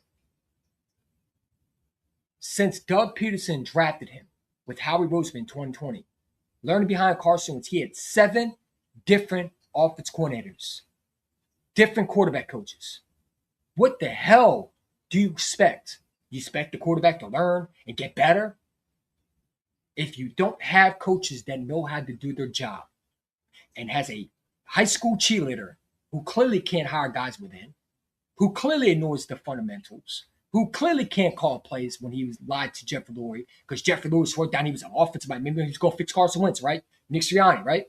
They're supposed to have this winning percentage of winning record, but yet every time it seems like Jalen Hurts has the real winning record because he's built his coach out every single time he has a chance, or this defense has to build this offense out because the quarterback had enough of keeping Nick alive and tried to make him look good. Because his coach want to do celebrations and act like a damn cheerleader. Give me A! Oh, yeah, Chief fans, Bill fans, I hear you talk now. I'm Nick Sirianni. I'm the guy. Meanwhile, your quarterback is literally saying, bro, this guy's an idiot. AJ Brown is looking at you like, bro, I hate this dude. I might need to request a trade. None of this would happen if you had a coach that knew what he was doing.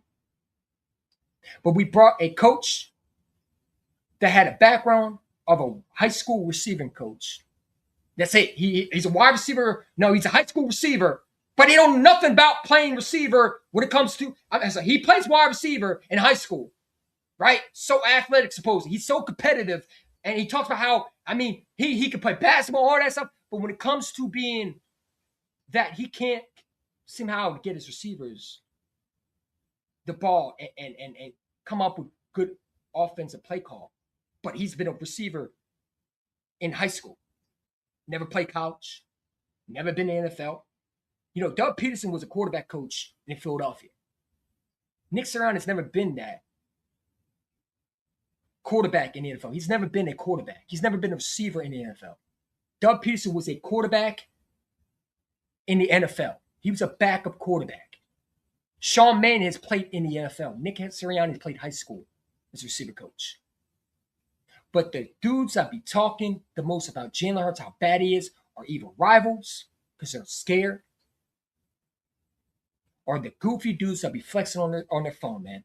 But let's get back to it. I'm sorry for talking, but it makes me mad. It does, because we're running this quarterback, and this kid is that damn good, and we're about to find it because I'm telling you he's going to be that good, man. But he also had a number of offensive coordinators in college. Right. So you go back to high school, it's rare when he's had the same play caller for back-to-back years. A few years back when they won the Super Bowl, Shane Steichen, and what he meant to Jalen Hurts and that offense, and they did some good things. They hit a bump in the road. Kellen Moore comes in. There's been a lot of consistency. I think. Translate, Jalen Hurts has been the real reason why they've been seceded. See, this guy don't want to hear it. He over there hoping Troy Aikman will slip up and say, this guy, Jalen Hurts, is sorry. I don't think he's good. I'm going to keep it real. I'm an NFL quarterback, but I can't lie to you. I'd rather have Justin. He didn't say none of that. He's been saying what we've been saying. Real smart, intelligent Eagle fans that know the game. This coach stinks, and he's running a shit show, and the only consistency is when Jalen Hurts has to take the play call and do something to pull the coach's head out of their asses and try to get him a couple wins, or have to build his coaching staff out because they can't pull their head out of their asses. So this quarterback has to hold the head coach and pull his head out of his ass for him to start being better, or he has his coach sticking his head up his ass literally while he just tries to win as many games as possible to try to sneak in the playoffs. And it doesn't work sometimes because the coach don't do his job. The quarterback only could do so much. And when he does have good coaching, 2 Super Bowls, Super Bowl MVP, first-time All-Pro. Jalen Hurts' best years was when he had 2 great offensive coordinators. Guys were teachers that weren't cheerleaders, that knew what they were doing, that played in the NFL. Kellen Moore is a quarterback in the NFL. Again, the difference between Nick Sirianni, Doug Peterson, and all these guys that we've hired, like Sean Mann, those guys have been playing in the NFL. Nick has never played in the NFL. He was never drafted in the NFL. So it's different what you did in high school. It's different what you did in college. College and NFL, I've said it all along, is 2 different type of competitive sports. They're not the same. High school is different than college. You cannot bring a high school receiver and expect him to know how to be a coach. But Jeffrey Lurie wanted to hire an offensive mind guru. And he thought, let me hire Nick Sirianni. And the thing that I liked about Nick Sirianni in the beginning, which he don't do anymore, is he knew how to try. He tried. He don't do that anymore. Ever since he won that Super Bowl, he has been a shell of himself of what he was. Because one thing Nick did was he held his quarterback. He wouldn't allow his quarterback to throw 4 interceptions. The rookie head coach, Nick Sirianni, was on Jalen Hurts' ass. Jalen Hurts had respect for him. There was a respect level. Every time they did the handshake. You don't see that anymore. Because Jalen Hurts knows this guy is a buffoon. He's a parasite that I got to continue to carry. And that's why A.J. Brown wants out of here. And people say, why does A.J. Brown want to leave? Because of Nick Sirianni. Because his freaking stupid coach that couldn't do his job, and that was develop players. You're wasting years of these players, man. And that's why we need to stop the BS and say, oh, Nick Sirianni is the most winningest coach. He's really not, though. Because the most winningest coach will know what his quarterback strengths are and fix the issues before they become too bad. But he waits until the last second. He can't make adjustments. He's pulling Andy Reid traits of bad play call awareness. Time management skills. Nick Sirianni used to be big on time management. He doesn't even know how to do that anymore. The things that we appreciate with him, trying to be aggressive. He now is too aggressive or he's too conservative. The things that we appreciate with Nick, he don't do anymore. You sit there laughing when you quarter. That pissed me off. That was the final straw that I didn't want Nick back. He should have been fired in 2023. I didn't want him back in 2023. But the fact that pissed me off was that he was smiling at his quarterback for struggling. You're supposed to be a coach. If your quarterback is struggling, talk to him. You afraid of Jalen Hurts? You afraid of these players have to be picking on him in the locker room. They got to be giving him wedgies. They have to be giving him wedgies because why is this head coach so scared to talk to the players? Because when he talked to A.J. Brown treated him like a dork. A.J. Brown said, get out of my face. Get out of my face, nerd. Get out of my face, goofy. Get out of my face, bozo. It's like the popular bully that bullies the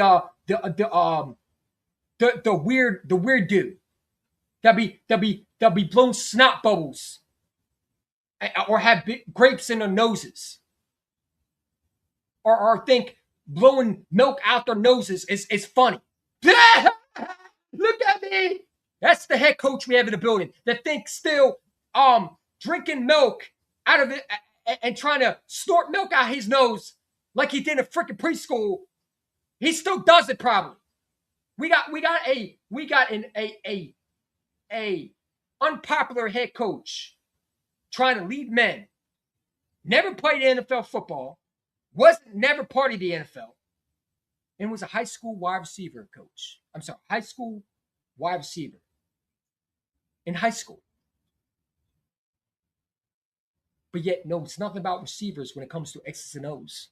How the hell is that even possible when you're supposed to be a receiver? You played receiver, but you don't know because he's never played the NFL position. Where Doug was the quarterback in the NFL. He was a backup quarterback. He was a journeyman. He understood. That's how he became a great coach. Because he played the game. Sean Mann has played in the NFL. That's why he's going to be successful. Notice the coaches that play that in the NFL are the ones that are successful. Dan Campbell played in the NFL.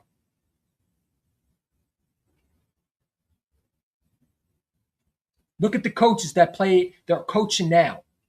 Most of them have a history of playing in the NFL or been part of the NFL or have experience with guys that are actually college level. Where Nick is a high school cheerleader that played high school football as a wide receiver, but never played college or NFL pros. He's never played in the NFL. So he doesn't understand how to take what it takes to be an NFL coach. And people give him credit. It's like babying the guy and giving him golden stars for doing absolutely jack. Let's praise the guy because we feel bad for him. Yeah, let's give him a round of applause, man. Here's your golden star, Nick. Great job. Most winning coach, right? But the wins are coming off the quarterback that some of these fans will bash. WIP will talk about how Elliot Shurpurks will dick ride Nick Sirianni, but hate on our quarterback. John McMullen, Mr. the guy that snores on live streams, or the guy that acts like he's so entertaining when he's really boring. That's why they fired him on WIP, because yes, he's informative. Yes, he covers the locker room, but he sucks and he's boring. And he puts guys to sleep. And the information he gets is on his typewriter, or he's a reporter that asks stupid questions. He's the guy in the reporters that be asking the stupidest, most idiotic, remedial questions like, this is John McMullen from NBC. Makai Lemon, you said that you played quarterback. What the fuck does that have to do with him playing receiver?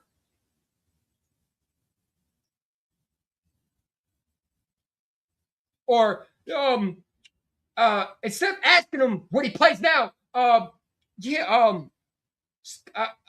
Stowers, I heard you play quarterback. Why are you asking about quarterback? He's playing tight end. Wake up, John! Wake up! This dude on JK Media makes me mad. That's why I don't listen to his live streams. And with him and Xander, the two most incompetent doofuses that claim they know more football, and they piss me off because they run around here with their chest up in the air and they think they know more football. They bring their buddy Dan Sileo, who never played football when it comes to being NFL starter. He was a journeyman who was on the bench. He was a bench warmer, and he was cut by different press squads, threatened players, especially a guy like Timmy Jernigan, threatened to kill him. Yes, he put a bounty on Timmy Jernigan. And you got guys that collab with these guys. John McMullen will sit there on live stream. It's like, bro, can you just go retire already? Just retire, man. Retire. Respectfully. Disrespectfully. I don't care. I'll take Justin Herbert. If I'm building around a quarterback, I'll take Justin Herbert. You take a loser that's never won a playoff game? Because he has a big arm. And, big arm means, how's that working out for Carson Wentz? Big arms don't mean nothing. It's about, can you win the big games? The mentality of winning playoff games is you have to have the mentality of winning. Justin Herbert don't have that. I don't care how many big arms you have, quarterbacks are in the NFL. Half of them don't have the mentality like a Tom Brady or Jalen Hurts or Joe Montana that were cool and collective. And that's what people seem to not understand. It's not about the big arms. Carson Wentz had a big arm. He was mentally weak. Jeff George had the biggest arm coming out that draft. He was a bust. Ryan Leaf was supposed to be one of the biggest arm quarterbacks, and he was mentally weak, and he was a troublemaker. Who gives a shit? How many times have we seen big arm quarterbacks fall? Carson Strong. You remember the guy we got from what was it? South Dakota or Arizona, whatever the guy. Carson Strong, big arm quarterback, right? We drafted him. He didn't do shit in the NFL. Where's he at? You got to have the mentality of winning. Nick Foles had a mentality of winning. He was mentally tough. Jalen Hurts mentally tough. Tom Brady had mentally toughness. That's why he was able to win multiple Super Bowls. That's why he was able to be successful. Joe Montana. These guys were mentally tough. John Elway, mentally tough. Josh Allen is mentally weak. Crying after a post-game loss. Mentally weak. Fragile. Soy boy.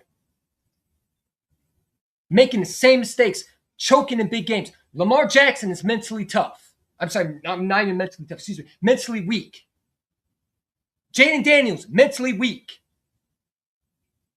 Dak Prescott, mentally weak. Jackson Dart, we'll see what he is. I think he's mentally tough. He can be. He hasn't shown it yet. Caleb Downs, mentally weak. We'll see what he does in year 2. Year 3. What is it be year 3? Drake May was mentally weak. Big arm quarterback, though. But mentally weak. That's why he lost the Super Bowl. Sam Darnold was mentally tough. Been through a lot. Understood the assignment. Yes, didn't have the... Sam Darnold was horrible. But he was mentally tough because he had to go through growing pains. It took him a while, though, but he was able to mentally tough. He was mentally tough. He understood awareness. He was able to put 2 to 2 together and understood how to play the game. That's not a thing you could teach. That's something you have to have. And a lot of these quarterbacks don't have that. That's why a lot of them fall apart. No, I'm just saying. Patrick Mahomes mentally tough. That on the one hand is smart because they're playing to the strengths of Jalen Hurts. And he's a quarterback who likes 2x2 set receivers and guys coming off the ball vertically, a lot of throws outside the numbers. And did you hear what he said? I've been saying this. Every Eagle consecrated that understands the game has been saying this. Thank you, Troy Aikman. This is why, instead of hiring Pee Wee Hermans because they could type on a damn typewriter, or they could type on a little keyboard, or they can write a whole paragraph of notes of their opinions of what they want, you should hire more guys that know what they're talking about. Instead of hiring guys like Bart Scott and freaking Ryan Fitzpatrick and Chase Daniels and all these goofy clowns, some of them never played football, hire guys like this. You see how intelligent he is, but they won't hire guys like that on ESPN because they don't fit the narrative. They will never bring Troy Aikman back on here to talk about Jalen Hurts. They will never talk about him again. They'll go back to bashing Jalen Hurts. The next stage, can Jalen Hurts show should the Eagles move on from Jalen Hurts? But yet, Troy Aikman brought the A game and said, listen, this is not just Jalen Hurts. This is more of a Jalen Hurts. This is a coaching issue. And the things he is comfortable with, they're not doing. Hear it one more time. I want you to hear it. Speaking coming off the ball vertically, a lot of throws outside the numbers. That light button. I think that hit that light button, man. Where they're going this year, that it will look hit different. That light button, and man. I think that there'll be more asked of Jalen Hurts to work the middle of the field, to maybe line up under center a little bit more in the play action. I got a lot to say today. And that's an offense that I'm a big believer in. When you look around the league at the offenses that are really having success, the San Franciscos, the Dallases, the Green Bays, those type teams, tying it in Got much 3 like it lights, was man. in the 90s. It seems Appreciate to be y'all. swinging back in that direction. And I believe Jalen can thing that has to do. I go back to early in against the Tampa Bay Buccaneers. They did not play well. Better throwing ball. And the very next year, it was remarkable. Because he had an offensive coordinator. That's why. Shane Steichen was an offensive mind head coach, something Nick Sirianni wished he was. Something Nick thinks he is. He thinks he's Shane Steichen, when Shane Steichen was the brains. And he had off corner more than 2 years. Kellen Moore left that 1 year. Kevin Patullo couldn't make it past 1 year. That's why he's not here anymore. Brian Johnson couldn't make it 1 year. Shane Steichen was the only one that lasts more than 1 year and was there for another year. These guys keep on leaving after 1 year, or they get coaches, or teams try to take away our players or our coaches that's been helping Jalen Hurts. And we have to be the one to say, nah, that's not happening this time. You're not taking Sean Mann. Sean Mann, Nick, thank you for what you did. We're going to let you go. Sean Mann, you're going to be our head coach. Because it's only fair if Sean Mann goes out there and balls that you have to make him the head coach. You can't continue to play this game where you allow Nick to get a pass every time he wins the Super Bowl when he has no input of the offense. And then you give him more power and he screws it up by going to hire another nincompoop who has no ability of calling plays at all. When's enough is enough. While these other coaches are being able to take these quarterbacks to Super Bowls and we see success from them and they're getting better each and every year. And Jalen Hurts has shown he can get better each and every year, but he's limited because his coach don't know how to be an offensive mind head coach. And that is something Jalen Hurts desperately needs, because if you watched him, that is what he wants. He wants someone who can coach him hard, but also it has experience, understands situations, X's and O's, and what he's good at, his strengths, and use that to their advantages. Jalen knows when he smells a fraud. Jalen knows when he smells a winner. That's why he loved Kellen Moore. He gravitated towards Kellen Moore. He loved Kellen Moore because Kellen Moore understood Jalen Hurts. Hey, we're going to try it this way. Where Kevin Patullo is like the teacher in school that don't want to learn it, don't want to teach you another way, even though you're struggling, because not every kid learns the same way. But there's a bunch of 60 students in one room, and the teacher should be able to teach different ways, but he learns one way and expects all these people to learn one system. When it's not even a good system, it's horrible, it's not good enough, you're not learning nothing. But Nick Sirianni is like the teacher learns one way. You got to do it my way. And there's not a different way to learn it. It's my way, or you're not the quarterback, or I'm not the problem. When you really are, because you're supposed to be the leader. You're the coach, you're the teacher. If your quarterback, your student is like a student, your players are struggling, use a different scenario. Use a different way of helping them. But Nick can't do that because he's not good of a coach either. He's a fraud too. And they use his winning record like that's something to be proud of. And to be honest, guess what? He's been bailed out plenty of times by this freaking quarterback who shouldn't be bailing his coach off, because the coach should be putting emphasis on making sure Jalen doesn't need to do that. Not every single time Jalen should be bailing out your coach. That's not a good coach. Yeah, Nick talks great. He motivates the locker room, whatever you want to say, but the locker room's not motivated when it comes to when he has his own offense coordinators, when he hires his own coaches. They don't motivate anybody in that locker room. The locker room collapses. 2 straight years we've seen them collapse. 2 straight years we hear reports. One locker room is happy. Sean Desai's defense was struggling. And it didn't help when Nick Sirianni was the head coach who didn't see that and didn't fix the problem. No, you wanted demoted Sean Asai in the middle of the season and promote Matt Patricia. Oh, I know. How about the fact that you hired Jonathan Gannon, who should have never been a defense coordinator? That was Nick's guy. That's why Nick was able to be. That's why Jonathan Gannon got mad at him, even though Jonathan Gannon's a snake and he's not doing nothing. Look at Nick Sirianni's coaches that he's hired. Jonathan Gannon, where's he at? He's the defense coordinator for the Packers. He couldn't even last as a head coach. Shane Steichen might be the only guy that might make it, but he's on thin ice of maybe getting fired. If the Colts don't win a Super Bowl, they might. But he's been successful in the playoffs. Look what he did with Daniel Jones. Nick can't do it. You think Shane Steichen? If you think Nick Sirianni is Shane Steichen was able to take Daniel Jones and turn him into a winner. You think Nick is doing that?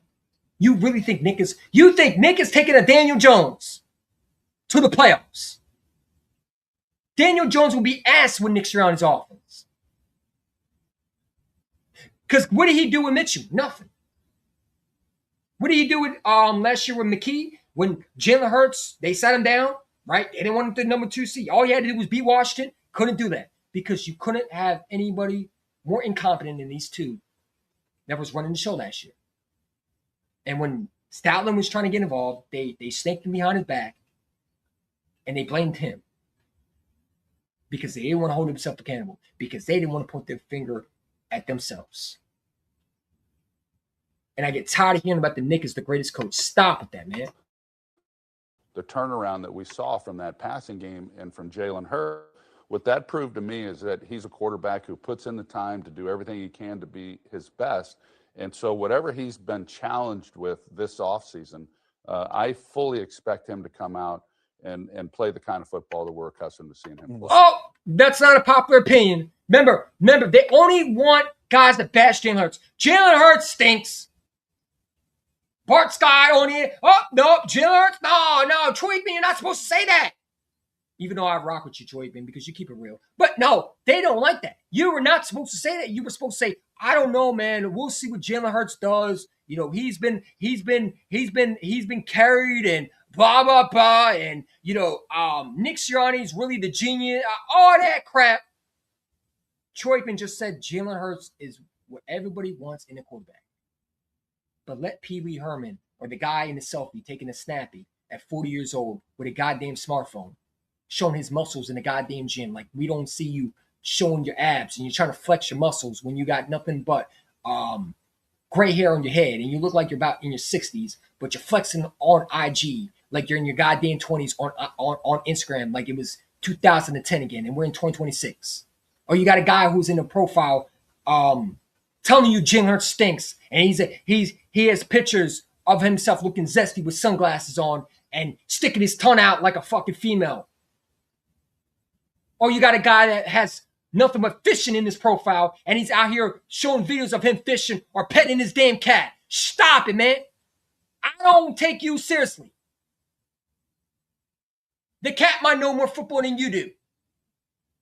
So, I mean, when I look at your profile and you say Jalen stinks, and I see a video of you fishing in the freaking middle of nowhere in a swamp or in a river or in a canal, I don't take you seriously. What the hell do you know about football? You're a fishing person. Or when I look at your profile and like I said, you're snapping pictures of you looking 40 in a goddamn gym. Stop talking football with me. I played football. When? 1987. Exactly. Things have changed, Grandpa. Respectfully. There's such thing as black quarterbacks in the NFL. I know you don't like that.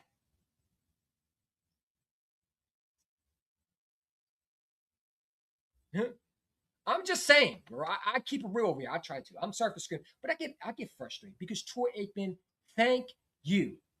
They won't bring you back though. They'll bash Jalen Hurts tomorrow and say, "Oh, Troy Aikman's tripping." Bart Scott tomorrow, "Oh, Troy Aikman, I don't know how you could say that, man. You know, if you put Josh Allen on the Eagles, a guy that never played football in the NFL more than a practice squad."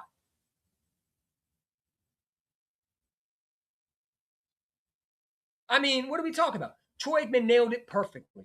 See if the A.J. Brown, the long expected A.J. Brown trade winds. Oh, here we go. Here we go. Now he don't like what he has to say, so now let's switch it up to A.J. Brown. Yeah, A.J. Brown's going to be the bad reason why Jalen Hurts doesn't succeed. Blah, blah. Even though A.J. Brown wasn't A.J. Brown until he went to Philadelphia. You stupid Jets fan. Because that's what you are. You're a damn Jets fan. What do you know about winning? You never won shit since Namath was your quarterback. But now it's A.J. Brown is going to make Jalen Hurts regress. And, can he win without A.J. Brown? Dude, he literally the reason why A.J. Brown was having all the success is because of Jalen Hurts. What do you mean? What was A.J. Brown? A.J. Brown, like some Titan fan told me, A.J. Brown was great. You tripping. You think I said A.J. Brown didn't pass Kellen Johnson's season receptions when he was in Tennessee. What the fuck is you talking about?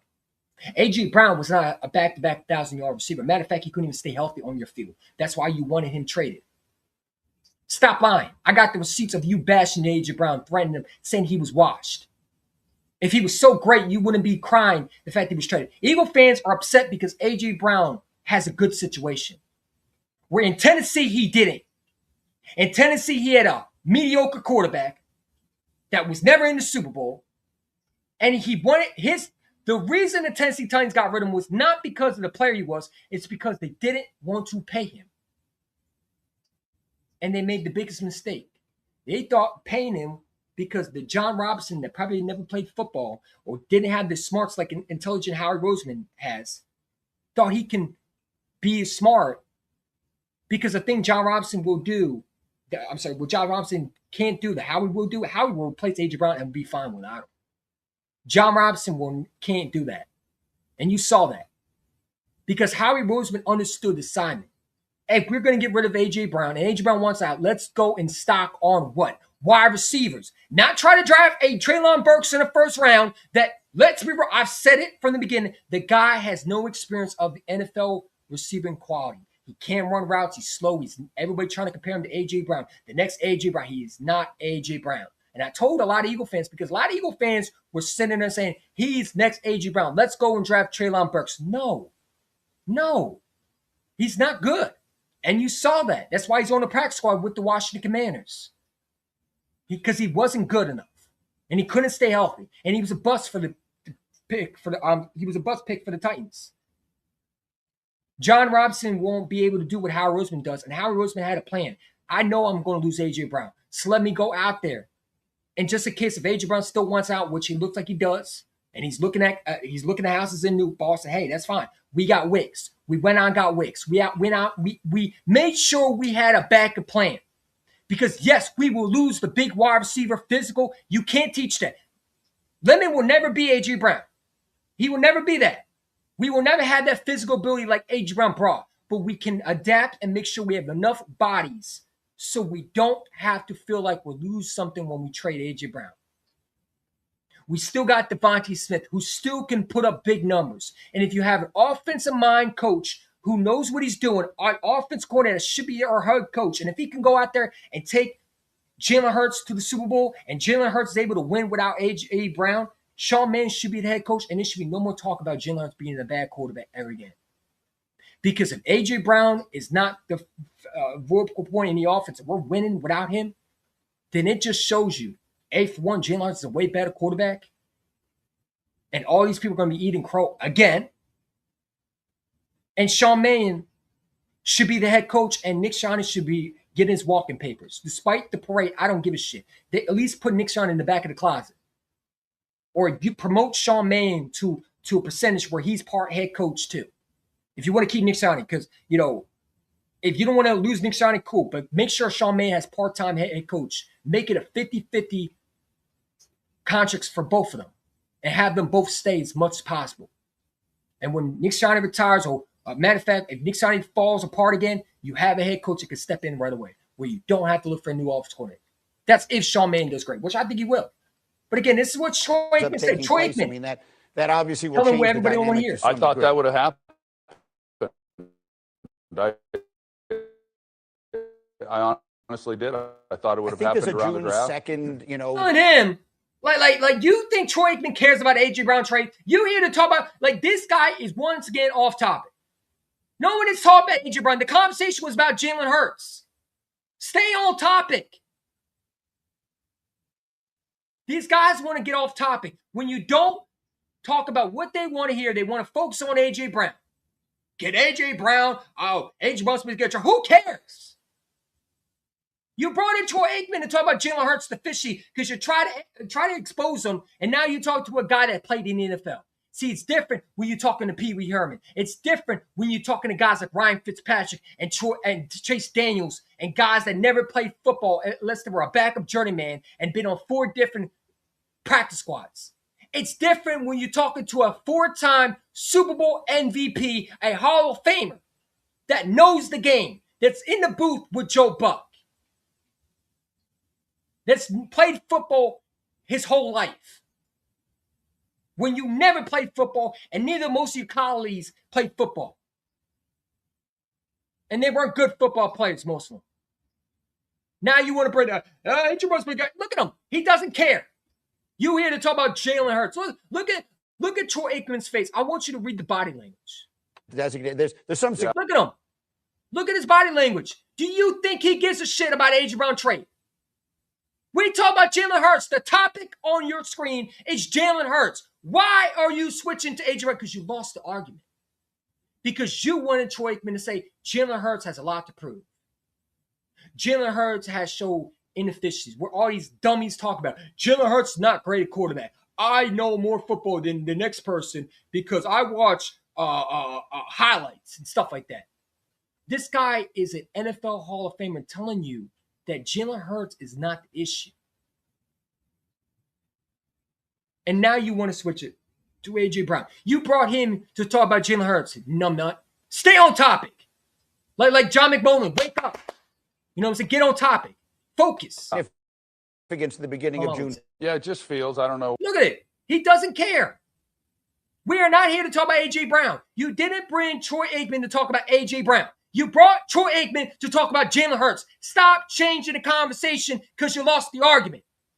You thought he was going to bash Jalen Hurts. And once again, a guy that played in the NFL, that's not a backup Ryan Fitzpatrick, that's not a backup Chase Daniels, or not a goofy dude on IG that shows 20-year-old selfies of them in their 40s taking a picture of themselves in the goddamn bathroom in their home or having fishing profiles in their bio talking football. A guy that actually played, done it, been a Hall of Famer, knows what it takes to win. You don't want to hear it. So now you're going to switch to the AJ Brown. This is what they do.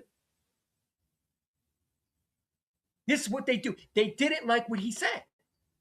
What you've been saying on the show every morning, but it feels like there's going to be something there that Look at him. He doesn't care. You want to switch conversation to AJ Brown, man, because you lost the argument. You should just go home at that point. Go ahead and pack it up. Whatever your name is. What do you call yourself? Greeny, whatever your name is. A Jets fan that's never won. You're a Jets fan. But you have a lot to say about my quarterback. If he was traded to the New York Jets, you would be throwing a happy dance like it's the greatest trade ever. Come on, man. This is about Jalen Hurts. Why are you bringing AJ Brown in this situation? Because if Jalen Hurts conversation backfires, you think talking about AJ Brown is going to fix the fact that he just cooked you. He cooked y'all. He said what y'all didn't want to hear. Jalen Hurts, he said, let's listen again. I don't mean to play it because guess what? We talk about everything, but let's play it again. this year, that it will look different. And I think that there'll be more asked of Jalen Hurts to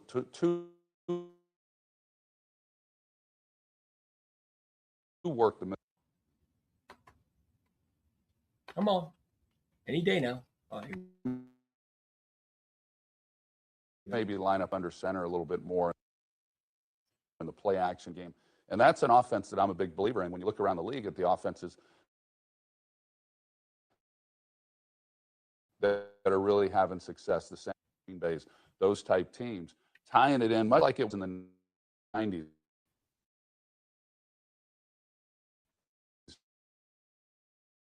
It seems to be swing. I believe Oops, that's not a narrative you want. No, Troy Aikman, you're not supposed to say. You're supposed to say Jalen Hurts is limited. Was a burn. This is a guy that won a Super Bowl MVP. If you're sitting there saying Jalen Hurts is limited, but this guy who's played in the NFL is saying otherwise, who do you think we would rather listen to? The Pee Wee Herman that has selfies in his little kitchen or his little bathroom with a snappy of him looking like a 40-year-old gym bodybuilder, when we don't give a shit, trying to talk to the young girls in their 20s and flexing on his little Popeye muscles, or the guy that's actually Super Bowl MVP, 4-time Super Bowl champ. I'm sorry, a 3-time Super Bowl champion. I think a 3-time Super Bowl MVP, if I'm correct. A Hall of Famer, Gold Jacket winner, is one of the best NFL quarterbacks in the 90s. Who do you think we'd rather listen to? Pee Wee Herman, who has golfing pitchers in his bio, or is a backup in the NFL like Chase Daniels and Fitzpatrick, who's never played more than a backup role, or the guy that's a Super Bowl MVP that's done it, been there, and experienced everything that every quarterback wish they were a part of, that they hit on Jalen Hurts because these other quarterbacks can't do, and that is go to Super Bowls and win one. I'd rather listen to a guy that won a Super Bowl MVP. That's just me. Because that guy is more say than Pee Wee Herman, who takes pictures of himself in his suits, who thinks because he's a typewriter and a beat writer, and he has some enormous sources that he knows more football than the next guy, or he has muscles in his bio in the gym, and he's flexing like Popeye, and he's taking a picture like it's 2010. If you're still a grown man, and you're one of them grown men who hate on Jalen Hurts, and I look at your profile and you have a picture of yourself flexing with muscles in your bio, you are literally I'm not even going to take you seriously. I'm just keeping it real. If you're one of them goofy dudes that have fishing profile in your bio, and I go look at you because you make a comment on IG about Jalen Hurts is not ready, and I look at your bio and you have a golfing picture or you have a fishing videos in your bio, I don't take you seriously. I don't care. Bye-bye. Get off my time. I'm just going to block you. Or you have an unknown profile. You have a picture of a cartoon. Or you have a Josh Allen profile. I really don't take you seriously. Or you're a black dude with sunglasses. And then I look at you and you're promoting your trash-ass music and trying to make it. Sorry, your music is already garbage. You're not making it out of the projects, and neither are you going to be famous. You're not the Chief Keef. You're nobody. You're not even Cardi. Playboy Cardi, whatever it is, you're a guy that has trash music, and now you want to try to go viral for hating on my quarterback, and it don't work like that. Because no one's gonna buy your music anyway. You sound like a hater. Why the hell would I promote your music? Your music stinks. I'm a black guy in the bio, and you're a Giants fan, bro. I look at your profile and you're a Giants fan. I really don't take you serious because Jalen's been putting belt to ass on y'all since the day you walked in. Let's be real. Since you've been a Giants fan, Jalen Hurts has been putting belt to ass on you. You've been in him one time. And he's been sweeping y'all garbage asses every single time he's put big numbers against y'all. He and Devontae Smith been literally the dude that's been bending you over and beating you and telling you bend over while he's beating you with the Gucci belt. So I really don't take you seriously.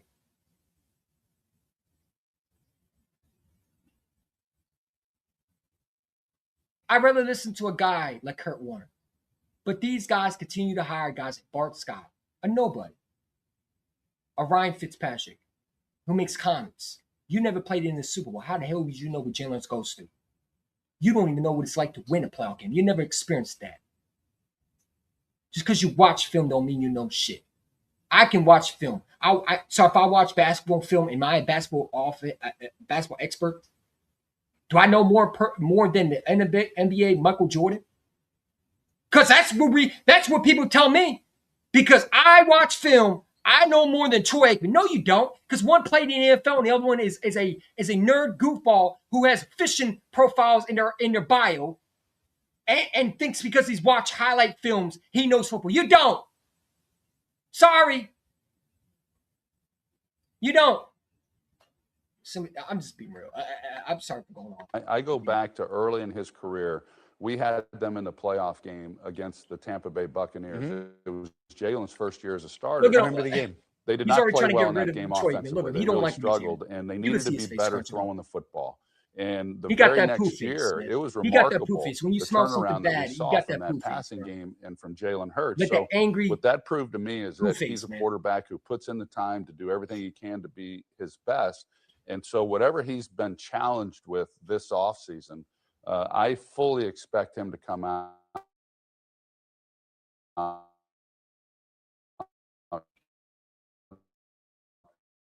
and Yeah, I mean, these guys like to switch up narratives when it doesn't fit them. Soon as Jalen Hurts combo did not go your way, here comes what? Oh, can he win with AJ Brown? Long expected A.J. Brown trade winds up taking place. I mean, Stick on topic. Stick on topic. No one is talking about AJ Brown.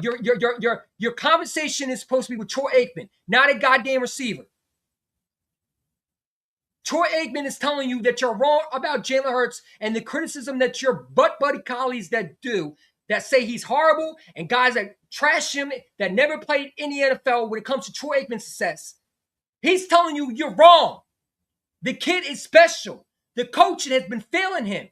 And he is asked to do whatever it is to win. And he's a great leader. While Jeremy Fowler makes bonehead quotes that, are the Eagles going to draft a backup quarterback? Or you got guys who are enormous on ESPN making fake articles talking about Jalen Hurts uncoachable, like your boy Jeremy Fowler, who had to eat crow when he has to report that Jalen Hurts and Sean Mannion were getting along with each other. I have to break. I heard word that I want you. Hold on, man. After this video, I want to get into the report because he makes it like it's a bad thing. I just have to be informed. Jalen Hurts. I heard Jalen Hurts and Sean. Why is that a bad thing? I'm gonna explain why afterwards. Let me finish the clip, man, because I've been talking a lot. But it's just I thought it would have I happened think there's a around June the draft. 2nd, the designated. There's some significance to the beginning of June financially. Yeah, it just feels. I don't know what you've been saying on the show every morning, but it feels like there's going to just go ahead and pack it up, man. Just go ahead and pack it up, bro. You should just walk out that door. Absolute got cooked, man. And got roasted at the same time. You got schooled, you got roasted, and you got embarrassed, bro. I don't know what y'all be saying on the air, man. That's crazy. And you know he watches that. He watches it. But that's how much he don't think of y'all. He doesn't take y'all seriously. know what you've been saying on the show. I don't know what you be saying on the show. Because he doesn't. You think he watches you? You thought he was watching you. That has to feel bad. That was the worst possible thing you could hear. Is Troy Aikman not watching the so-called greatest show on ESPN? When a Hall of Famer said, I don't know what y'all be talking about because I don't really watch you, it's embarrassing. You should just go home. Just go ahead and pack it up, bro. Go ahead. You should just say, hey, hey, boss, I'm going to hit up out here. Like that dude who's the meme who has the picture of him disappearing and throwing the peace sign. Yeah, that should have been you. The second Troy Aikman said that, you should have walked out that building with your face scrawled, crying in that goddamn elevator. I don't know how you come back from that, bro. That was brutal. That was like putting belt to ass and beating you while you're just begging for your every life. morning, but it feels like there's going to be something that changes, and they went out and kind of addressed that in the draft as well. So, but I've got way too much respect for the Philadelphia Eagles and that organization. And the job that they do, Nick Sirianni. I just think, hey man, yeah, in the league, right?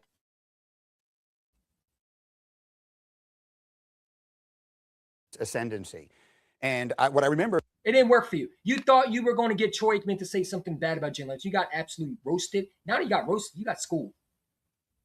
You got absolute pantsed. You should just walk home, man. Go ahead, just take a day off, bro. Take 3 days, 4 days, a week off, man. Because you got schooled. You got absolutely put in your place. You got put in your place. Because you have to listen to someone who knows football. And you thought Troy Aikman, they thought Troy Aikman was going to be a typical cowboy lover like Michael Irvin. Even Michael Irvin gives him credit. But they thought they were going to get this guy that was going to be a hater. Like the Tampa Bay Buccaneers players said, Jim Hurts don't do nothing special. But yet, it was the opposite. you thought you were going to get an aha moment, right? Is that what you thought? You thought that, right? Yeah, look at Brett. Here comes the B reporters. Troy Aikman said Jalen Hurts stinks. And you didn't get that. You got the kid is capable of doing anything they ask him to do. You didn't get a aha moment. The only aha moment was when they embarrassed you. You got the reality check of you don't know what the hell you be talking about. You're a Jets fan talking about something you know nothing about. You and your colleagues, like, excuse me, sorry about that. I got to bring this up real quick because, like, these guys right here, perfect example. Troy Aikman says something great, and look what they do. Look what they do the second they have a chance to bash him. Because they love bashing Jalen Hurts.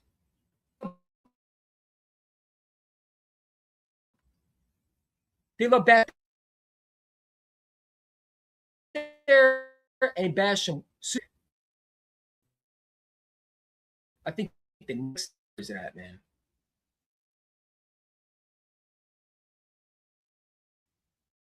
Because look, Sean Man, look at it. I know it hurts you, Jeremy Fowler. Then now you got to be a real journalist, not a fake journalist.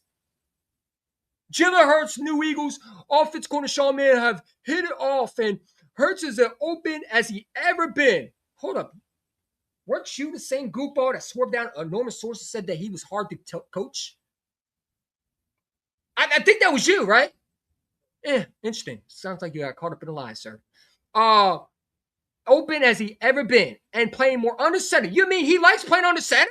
I thought he hated it, right? Because you swerved it down in your little article on Jeff McClain and all these typewriter weirdos that literally have nothing better to do than lie and try to get clicks because they can't do nothing because they know they're a bunch of nerds that got shoved in the locker in school. And again, I don't condone bullying, but some of these nerds need a wedgie, especially Jeremy Fowler. He's the biggest weirdo. He's like that kid that was in special ed classes, and he was the weird kid that was with the kids at lunch, and he was eating his lunch in the trash next to the trash can. Like that was him. He wasn't the popular kid. He was the kid that was snorting milk and gargling it and thought it was funny. You know what I'm saying? Like snoring like a damn pig. That was Jeremy Fowler. So it is true that Jalen Hurts is open-minded. You told me, I thought, pardon me, because according to Jeremy Fowler and Jeff McClain and all them guys, Jalen Hurts was uncoachable. Yeah. Right? That's what we heard, right? That y'all ran with, he was uncoachable, right? He was unteachable, right? He was Carson Wentz. Interesting. It's funny how they have to come back and tell the truth now. And Hurts is open as he ever been, playing more under-centered. We've been talking about it. It's something Jalen Hurts loves. Remember, he doesn't like to adjust to nothing. He always wants to play a typical vanilla offense. He never wants to throw. Interesting. And more play action. You mean Jalen Hurts wants to actually be a franchise quarterback? You mean he doesn't not like to throw the ball? Oh, would you look at that? This is why I say you can't believe every goofball nerd was a typewriter that has so-called ESPN ties to them because they lie. Jeremy Fowler had enormous sources that said Jalen Hurts was uncoachable. That came out his mouth. He was on draft day saying that should the Eagles might draft a quarterback in the second round. That came out his mouth. Interesting. I'm tired of these nerds, man. I'm tired of these it's not even the nerds. There's some great nerds. Howard Roseman's a nerd, but he's a smart, intelligent nerd. These guys are dumb, stupid, typical nerds that should not be anywhere near a football, and they deserve to get wedgies, and I don't feel bad for them. You know, there's some nerds I feel bad for getting wedgies, and there's other nerds I don't feel bad for getting wedgies. And Jeremy Fowler is one of the nerds that should get wedged by every colleague in the building for being a total clown. Because how can you sit there and deceive? First of all, you lied and swerved down Jalen Hurts was a bad teammate. You put that out there for everybody to see. And now the word comes out that Jalen Hurts is more open-minded. He's not Carson Wentz, though. He's open-minded. He's not hard to deal with. Jeff McClain, he's hard to deal with. I guess not, supposedly. That's why Fletcher Cox called you a clown. That's why he pretended he didn't hear you. Hey, Fletcher, can you hear me? Hello? Why he was ignoring you like complete idiot that you were. Jeff McClain here, Fletcher. What you think Nick is going to get fired? Even though we knew Nick, maybe I thought Nick was going to get fired, but Jeff McClain tried to be the smart one, try to get a G story, and Fletcher Cox like, what? What is you talking about, man? You a clown? Get out my face. Well, he's never been a great. He's never. Saying stupid shit, and then he tried. And Fletcher Cox hated Jeff McClain, and you see why? Because look what he's doing to the quarterback. Jeff McClain and Jeremy Fowler, the two most irritating nerds who is a typewriter, who clearly has no talent whatsoever, that get credit off lying, deceiving, and trying to be the first one to put out a story without any information that's worthy of being put out, tries to say unknown sources. Unknown sources, humbug. Because, again, the report is now Jalen Hurts is more open-minded. When he's always been open-minded. He just didn't like Kevin Patullo because Kevin Patullo was an idiot. And the head coach clearly was more of an idiot for hiring this idiot. Of course he was open-minded. It's like he couldn't run Shane Steichen's offense, right? Too complicated for him, right? They downgrade him like he's no good. And it makes me angry. These people want clickbait stories and they lie and say, we got unknown sources. Well, who's the unknown sources? Was it your brother? Or was it your sister? Which one was it? Because no unknown source is saying what you're saying. Jeremy Fowler, I got word that Eagles might draft a quarterback. You lie like a rug. And they didn't draft a quarterback to the 5th round, man. The Eagles could draft a quarterback in the 2nd round. That is my enormous. I got enormous source. He's hard to coach and he's difficult to work with. Shut up, man. They hate on guys that are a threat to them because they were proven wrong. Jalen Hurts is open-minded, and I love that because it just shows you how incompetent and how fake and the media and these journalists can be, how irresponsible, distasteful, disgraceful. And when people say they're doing their job, no, they're not. They're being a complete embarrassing. They're destroying characters while trying to get a juicy story. They're literally doing something that can get sued for. You understand trying to assassinate someone's character is a lawsuit? Lucky Jalen Hurts is not a dickwad and doesn't sue every single one of them. All they've been doing is ripping Jalen Hurts' character and been acting like he's the problem. When we all know Kevin Patullo was the problem. We all know Nick was the problem. But they want to point the finger at the quarterback. When he's the real reason why they've been in the playoffs every single year. But they want to give Nick credit, but not Jalen. They want to say, Nick is a winningest coach. Nick is above these other coaches like Andy Reid. But Jalen Hurts is a bum. Jalen Hurts is limited. Yet the limited quarterback is able to take the limited head coach, the most winningest coach, to the playoffs. The limited quarterback was able to take Kellen Moore's offense, something Dak and Justin Herbert couldn't even bother doing, to the Super Bowl. And won a Super Bowl and got him a head coaching job. No, but he's limited, right? He can't run an all-pro. According to Dan Saleo, the fat slob that never played football in the NFL career level, and only thing he played was playing with his ass on the sidelines because he was a bench warmer. He swore down Jalen Hurts can't run an all McVay offense. Even though Shane Steichen, if you watched him, where do you think he came from? He ran the bit of Shane McVay offense. The RPOs, the misdirections. Shane Steichen ran that. You stupid idiot.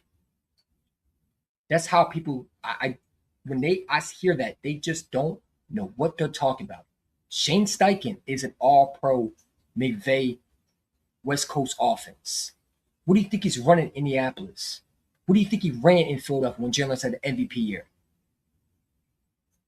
In his second year, Jalen Hurts was able to take Shane Steichen's offense and got better. That was a McVay type offense. Dan Sileo, you stupid fat slob that never played football. So when these guys like John McMullen, all these guys swore it down, Jalen Hurts is uncoachable. Just remember, this is Jeremy Fowler, that the one who sit there and lied to everybody and said he has sources to swore it down that they were going to draft a quarterback in the second round. This is why I can't believe everything I read, man. And this is why you can't believe everything you hear. And when these delusional idiots who hate on Jalen say, see, I told you he was uncoachable. He's Carson Wentz Jr. He's a bum. The Eagles are going to take off. Stop. While you dick ride and jack off to Nick Sirianni smiling and throwing a freaking happy dance, barely beating the Bills. That's why he's the most winningest coach. But want to hit on his quarterback and try to blame Jalen Hurts for the lack of efficiency of these coaches and these two stooge knots that shouldn't be coaches. One is a high school wide receiver that never played football when it comes to NFL level that Jeffrey Lurie thought was a good idea to hire. That showed some improvement as a head coach, but then fell back to reality of, hey, maybe this guy isn't what he is. That promised he wasn't going to collapse again and lied to the public. Lied to every Eagle fan. That swerved down. Kellen Patullo was learning, took notes, and the players love him. Bullshit. Because that wasn't the case. But the quarterback is the problem. But yet Sean Mann is able to understand Jalen Hurts and say, hey, I can work with this kid. Because it looks like Jeremy Fowler has to eat. See, Jeremy Fowler forgot he had a job to do. Oh, no more resources now, huh? Because you realize you can be like Diamond Cena too. We got things that we can get on you too. You better tread lightly, bro. Because we can do you just like Diamond Cena. She didn't think she was going to get caught like that. Snap them pics. Snap those pictures, man. Let's see how much of a real asshole we can do to make you look bad. You like to do it to everybody else. You like to destroy everybody's character. Let's do it to them. Yeah, I think that's fair. Jeremy Fowler don't want to play that game. So now he's going to report on trying to be somewhat real, which his job should be being real, but he wants to be fake, and that's where it makes most money, is saying Jalen Hurts sucks. If you say on a Twitter page and you have unknown sources and you have 1,000 people following you, and you say, breaking news, Jalen Hurts, I got sources that the Eagles might draft a quarterback in the second round, and really you know it's bullshit, but you don't want to be a grown man and say, you know what, I was wrong about Jalen. You want to be one of them denial idiots that look at a stat sheet, because that's how you think Nick Sirianni's the most winningest coach. You look at a stat sheet. That means nothing. Because when it comes to expectations of a quarterback, what do we look for? Winning mentality. That's number one when I look at a quarterback. Not the arm strength. It's great to have a pretty ball, but you need to have the mentality of winning. And some of these quarterbacks don't have that. But you listen to these Pee Wee Hermans, not the Troy Aikmans, not the Kurt Warners that love Jalen. Brady loves Jalen. No, we listen to Pee Wee Hermans.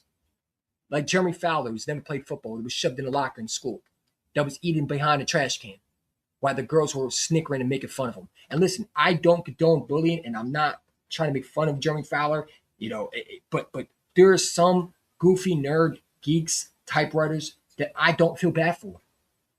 And I don't like Jeff McClain.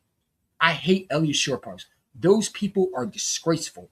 And they think because they have a typewriter, they can do whatever they want, and there's no consequences, and you can't say anything about them. And people get really mad when I say, they deserve a wedgie, which they do.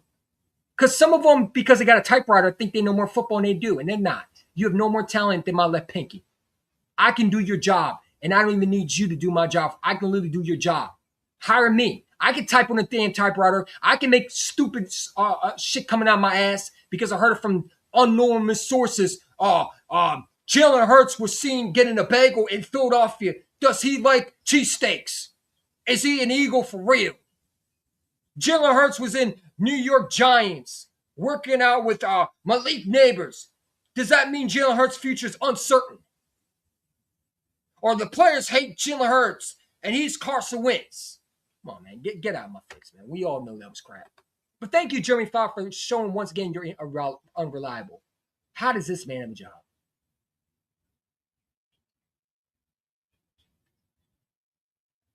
I mean, yeah.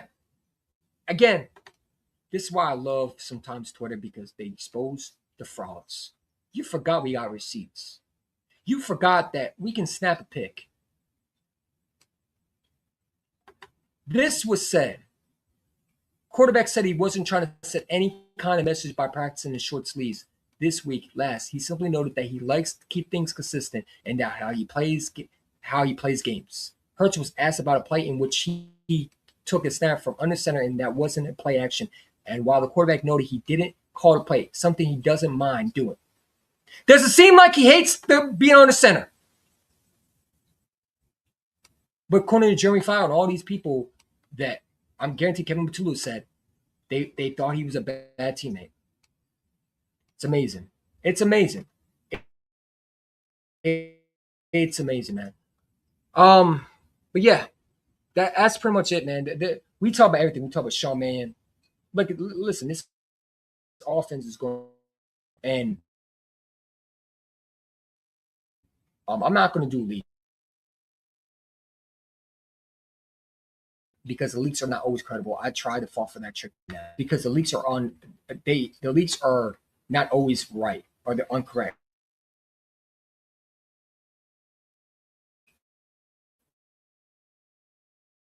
I will say Sean Mannion's offense will be too difficult.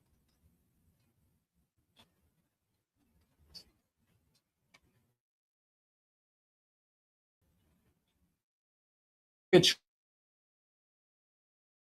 Another guy. It's amazing.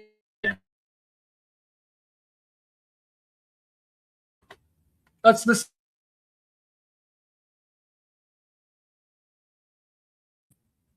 This is why also TikTok people should stay off that like button. Appreciate it. I'm sorry for yelling, but I get angry. I get me off. Looked at it as a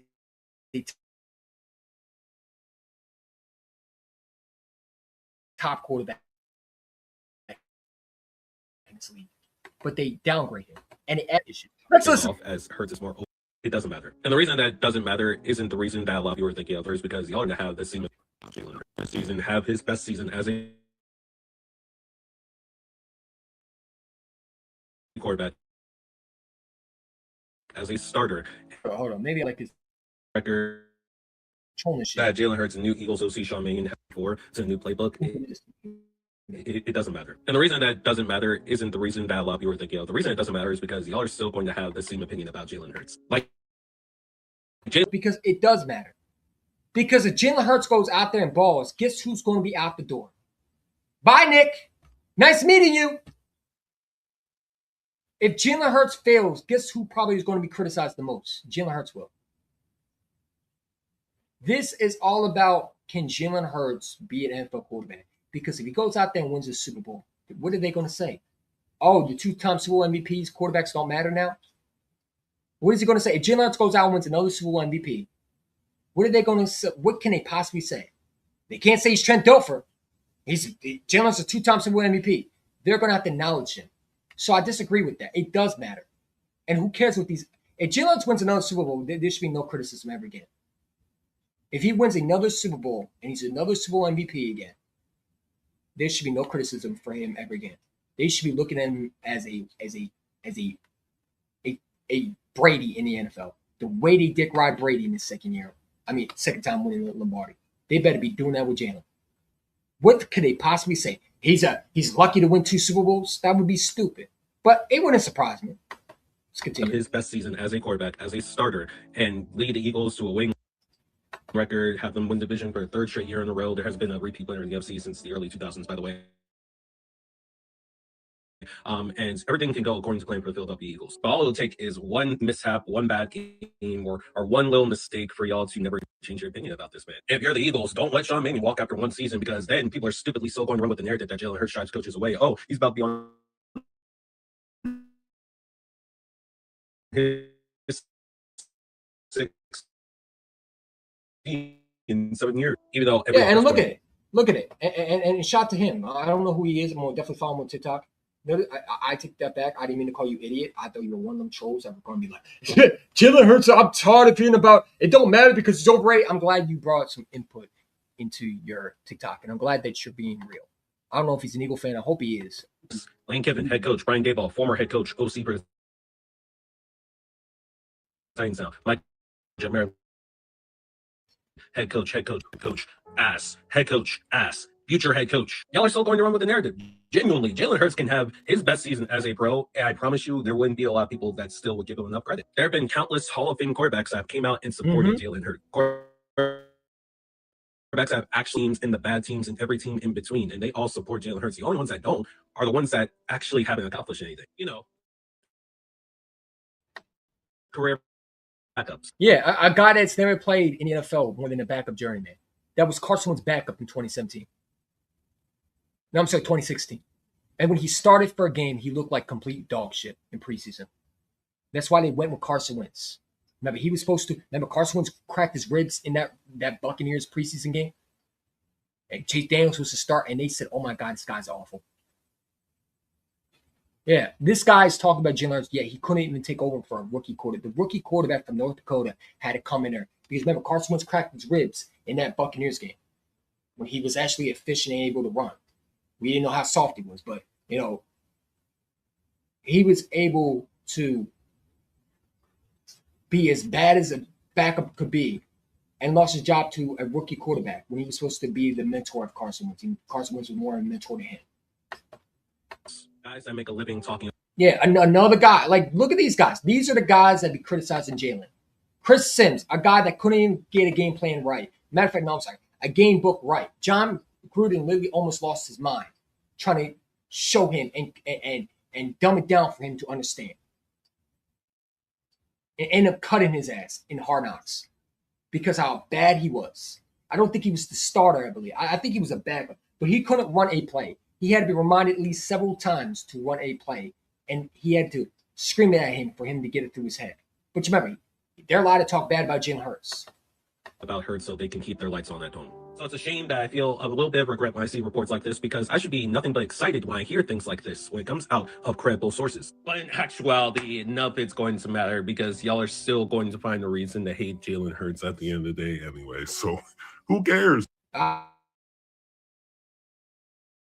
ain't gonna be the one hating on Jalen Hurts. I mean, these other Eagle fans, listen, they hit quarterback, but I see a profile of them showing their muscles and they're over there dick riding Nick. Who's winning for Nick? Ain't Tanner McKee. I mean, this one guy told me that, well, Nick Sirianni didn't get to draft his own quarterback. What the fuck does he deserve to get drafted? He can't even draft his own guy anyway. He don't know how to develop quarterbacks. You freaking stooge not. What do you mean, kid? Well, he didn't have the right to draft his quarterback. Who gives a shit? He's not even a great coach. Those are for coaches who know how to develop. Nick can't develop a quarterback. What makes you think he deserves to draft his own quarterback, man? Get your group. Stupid fans like that, Eagle fans like an Eagle fan telling me that we should allow Nick Sirianni to redraft his own quarterback to get his own guy in the building. Jalen Hurts is his guy. This guy wanted him over Carson Wentz. You better go read what Nick Sirianni said about Jalen Hurts, that why Carson Wentz got upset. Remember, Carson Wentz was going to be fighting for his job. That's why Carson Wentz didn't want to be there, because Nick wanted Jalen Hurts to compete for him.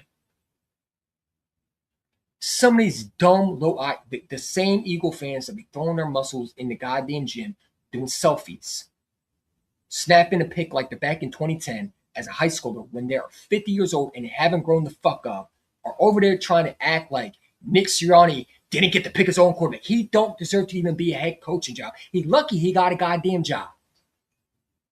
Because I still don't know how the hell he survived 2 Claxton seasons. You talk about picking his own quarterback. The quarterback that he has in the building is a Super Bowl MVP. You acting like you're Zach Wilson.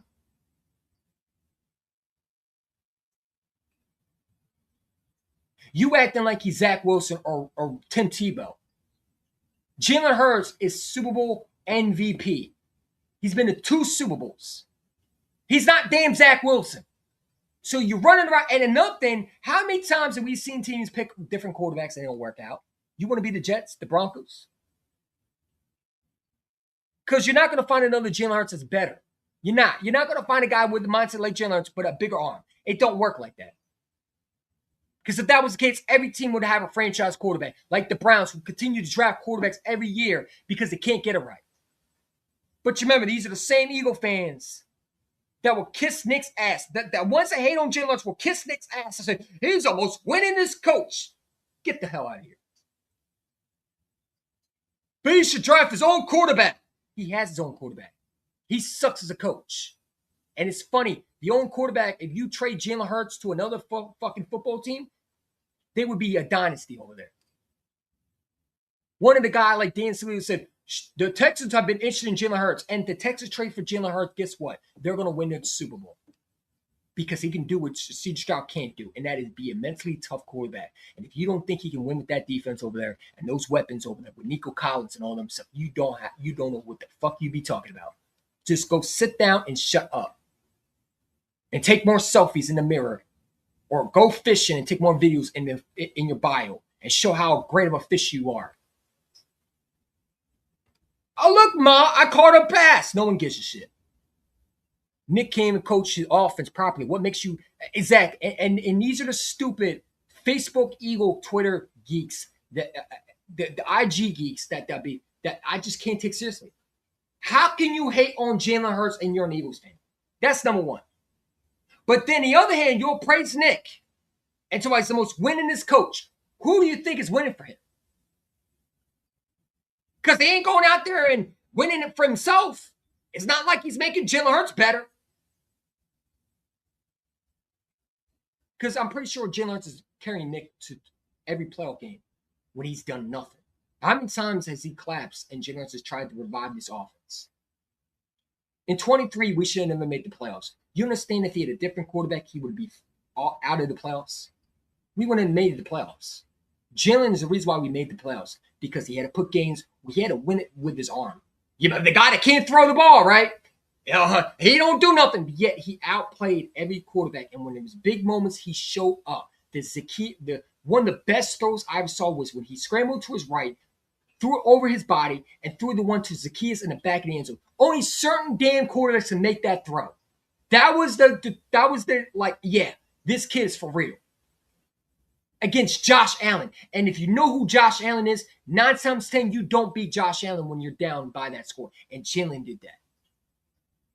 Because Nick couldn't do what he had to do as a coach. So who's winning again? Because they ain't the winning coach. Because the winning coach was struggling to put a game plan together. It was Jalen Hurts that was carrying that team in 23. The defense sure hell wasn't. So who was the real offense coordinator? It wasn't the head coach. So when these dummies, these brain dead dummies with profiles of them saying I'm a real Eagle fan and Jalen Hurts stinks. You're not an Eagle fan. You're a damn this guy. You're not when you sit there in IG and say I'm Eagles fan. I've been Eagles fan. Man, shut up. I ain't trying to hear that. The second you say I'm an Eagles fan and I'm gonna keep it real, Jalen Hurts not top 5. Shut up, man. You're not an Eagle fan. Stop saying you are. You're a fake bandwagon Cowboys fan that jumped on the Eagles bandwagon because you realize your team lost, or you're a fake in disguise Eagle fan, but you're really a Cowboys fan. Because no Eagle fan is saying that. No Eagle fan is saying, I'm a real Eagle fan, and I'd rather have Joe Burrow. Shut up, man. Stop. You don't know what the hell you've been talking about. And just because you're an Eagle fan does not mean you know football. You're just a dumb Eagle fan. And that's why the Philadelphia school system need to have better education, because you clearly didn't graduate from high school with that take. Joe Burrow has missed the playoffs. And he can't stay healthy. What do you mean you take him over Joe Burrow over Jalen? He can't stay healthy.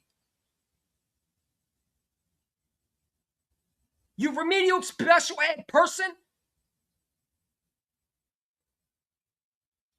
I'm a real Eagles fan. Man, I agree with the notion. If you give Josh Allen to shut up, man. You're not an Eagles fan. Anybody who says that are not real Eagle fans. They're fake Eagle fans. Or the Eagle fans, they're not Eagle fans. They're pretend Eagle fans, but they're really Cowboy fans undisguised. They just want to create chaos. No Eagle fan is saying that. Because any Eagle fan who say that, like I hear people on Twitter talking about, I'm a real Eagle fan, and Jalen Hurts is overrated. Just shut the fuck up, man. That's why you're stupid. Whoever was your teacher should keep you back in grade school. How is he overrated? He's been to 2 Super Bowls and won a Super Bowl MVP. That's not overrated, dummy. Learn the definition of overrated. Overrated is when you, like Dak Prescott. That is overrated. Oh, I think he's below average. How is he below average? He's 2 Super Bowl appearances and a Super Bowl MVP. Learn football. That's not average. Average quarterbacks don't win a Super Bowl MVP and go to 2 Super Bowls and have the best games of their career in the Super Bowls. They're like Brock Purdy's and Drake Mays. Those are average quarterbacks.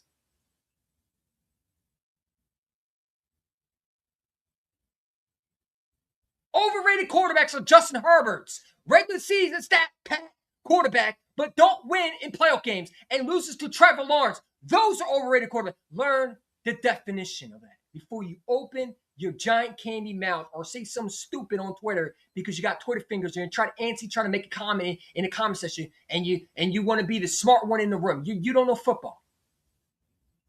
Overrated is someone like Dak Prescott and Justin Herbert and Kirk Cousins. Not Kirk Cousins. Someone like I don't know. Dak Prescott and Justin Herbert and Joe Burrow. Those are overrated quarterbacks. Guys that have great regular season stats, but they're not elite as you think they are because they don't win big games. To me, an overrated quarterback is Matthew Stafford, a loser in the playoffs, but gets talked highly about. Matthew Stafford's the great. What Matthew Stafford's so great? Why did he struggle against Sam Darnold in the Seahawks? Oh, I'm sorry. Yeah, he's top tier. Drake May is such a great. Drake May stinks. He choked in the biggest game. You know, it's not time to choke in the biggest game. You're supposed to perform at a high level in the biggest games. But you have to tell me that Drake May is better than Jalen. How's he better than Jalen? Jalen went out in the Super Bowl and both of them. He outplayed the best quarterback. Your quarterback couldn't even outplay Sam Darnold. You lost to Sam Darnold, and the quarterback that had the low rating was lower than the other one.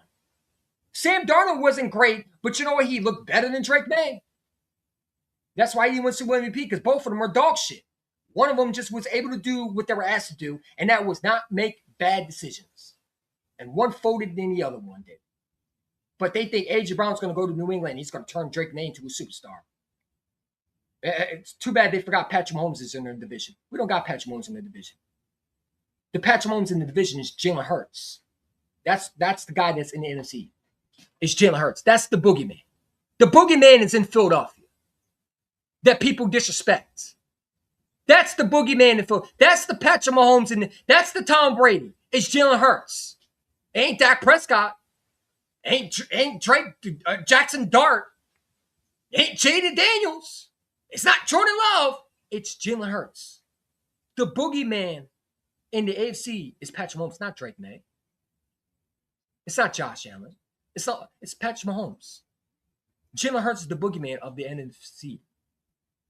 You got to beware of Jalen Hurts. And some of these players don't want to give him credit, but yet they can't beat him when he has talent around him. They get absolutely embarrassed and cooked. And the boogeyman that got beat by the other boogeyman. And Jalen was able to beat the boogeyman. So who really is the boogeyman? Jalen Hurts is the boogeyman. Because you're afraid of what he can do. It scares a lot of fans. It does. That's why, you know, when I see in my comments and I see Cowboys fans say, they think that y'all keep talking about, we don't talk about y'all. Because you're not going nowhere. You forgot something. Dak don't run nothing. Dak is a game manager. And Dak will not be going to the Super Bowl this year because guess who's in his way? You want to guess? Guess who's in his way? The Super Bowl MVP, Jalen Hurts. You don't have one, and you're not going to have one. And I'm not scared of Jackson Dart. I'm not scared of Jalen. You know why? Because Jalen will always keep us in games. And he doesn't fold like Declan Prescott, a 2-5, 2 playoff wildcard quarterback that gets overhyped, who's really overrated because all he does is win against bad teams. You beat up on the bad Giants. Look at the first game they gave y'all. They didn't give you the Washington Commanders. They gave you the measly Giants. They gave you the measly because they feel bad for you. They feel bad for you. They want to give you an easy W to make you feel good. You could go beat up on the bad Giants. Here comes Cowboy fans week 1 when they beat the Giants. We're bad, baby. We're going to... Bro, you beat the Giants. You beat the Giants, and now everybody hyping Dak Prescott. Did you see the offense? Did you see the defense? We're back, baby. It's week 1. Watch, I'm telling you. And then so reality hits quickly. Jalen's in the Super Bowl. Because if Nick stays out the way, guess who's going to be in the Super Bowl again? The boogeyman. The guy that makes you scared at night. The guy that you have to draft and prepare to stop. We don't give a shit about Dak. No one is drafting to stop Dak Prescott. Everybody's drafting to beat who? Us. Because we're the ones that opens the door to the Super Bowl. You got to go through our NFC division. It's our division that we run this. This ain't like the other teams where you have easy schedule and there's no patch. No, Jalen Hurts don't get hurt as much. Jalen Hurts is the boogeyman. And guess what? Dak ain't going to the Super Bowl unless Jalen Hurts is hurt. So unless Dak Prescott can learn how to beat Jalen Hurts, I don't know how that's going to be possible. And I'm not talking about regular season. Sorry, Cowboy fans. I know you would have, hey, but we beat y'all last year. I'm talking about in the playoffs. Not wild card games. Division rounds. Something your quarterback can't do. But you talk about us always when you're right. I talk about you. I talk about y'all like this trash scrub team that you are for 21 years that haven't done delete shit, but keep on pumping your chest because you drafted one fucking rookie that didn't even do shit, didn't even step on the field. Trying to act like you're something you're not. You're not us. You never will be us. You're the bottom feeder of us. We don't look at y'all like competition. You say you're not worried about us, but every time you try to compare your players to ours, Dallas Cowboy fans keep saying, we're in your head. Cowboy fans in my college, you keep talking about us because you're worried. We're not worried about y'all. What do? You are a regular season team and you do nothing in the playoffs, man. Your quarterback is a choke artist. He's 31 years old. You don't got Jalen Hurts. Why would I be worried about you? You don't got the boogeyman. The boogeyman is Jalen. That's the boogeyman. You don't got Patrick Mahomes. Why would I be worried? You think you have a quarterback like Josh Allen? Do you think that you have a quarterback like Josh? Is that what you Cowboy fans think? Honestly. Because when I see y'all talk about, like this one weirdo said in the comments, who, I don't know where he came from. I'll tell you right now, the Cowboys going to the Super Bowl. I guarantee, you guarantee what? You've been saying you guaranteed for the last 21 years. I guarantee you the Cowboys won't go to the Super Bowl. Make that bet. I got 100 that Cowboys won't go to the Super Bowl this year. Because I know reality hits quickly. Any Cowboy fan that think they're going to the Super Bowl, make the bet. Come on. I got 100 we win this division this year. Matter of fact, I got 100 that we will go back to Super Bowl before the Cowboys do. You ain't going to the Super Bowl. You're not even going to make the pass the division round this year.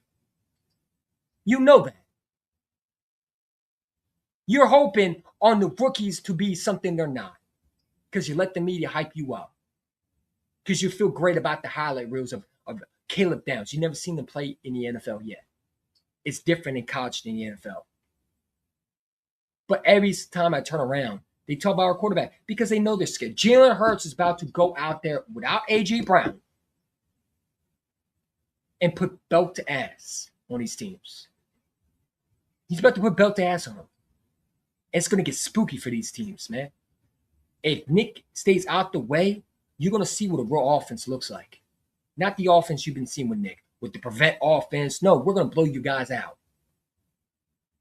We're going to kick the dog shit at y'all. You probably will not see an L in 2, maybe we'll slip a 1 or 2, but it's going to get bad when you're hoping for an L for us.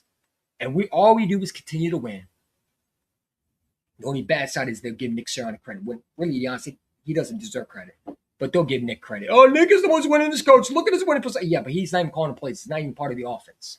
You know these Nick fanboys can't get enough plays in them. Sean Mann will have a full say of the offense and don't give Nick credit even though he didn't do shit. And add it to his winning record of a coach.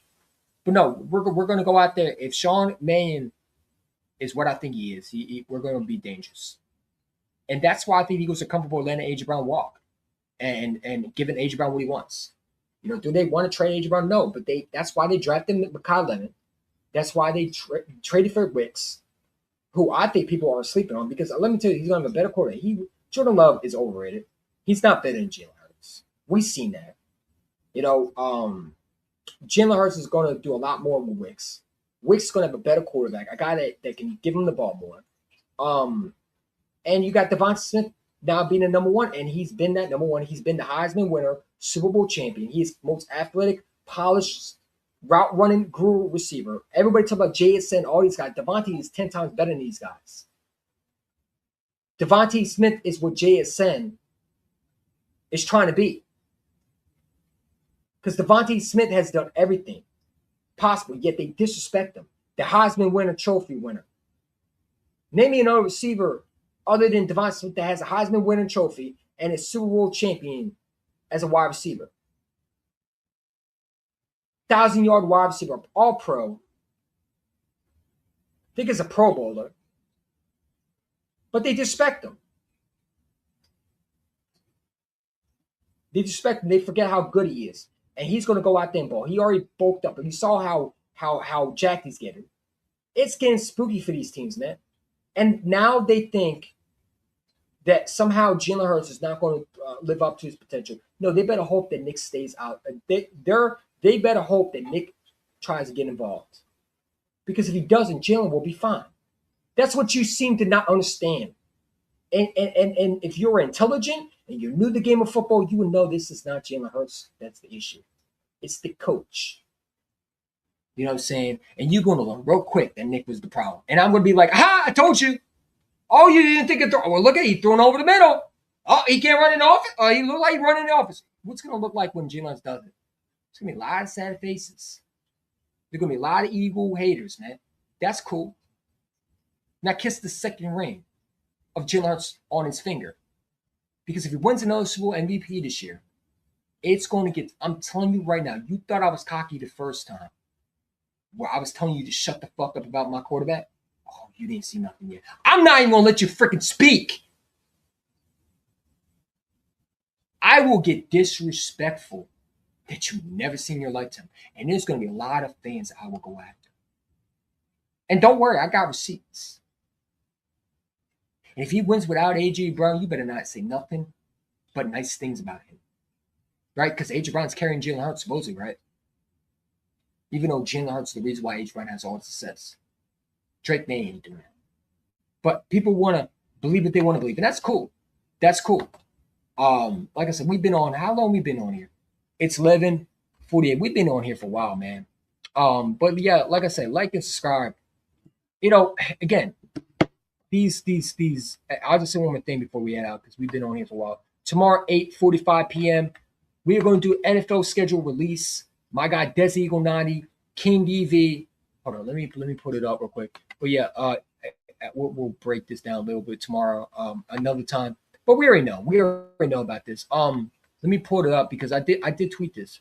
But yeah, tomorrow, if you haven't got anything planned to do and you're not busy, come hang out with us. Come be in the chat and tune in because I got some exciting for y'all.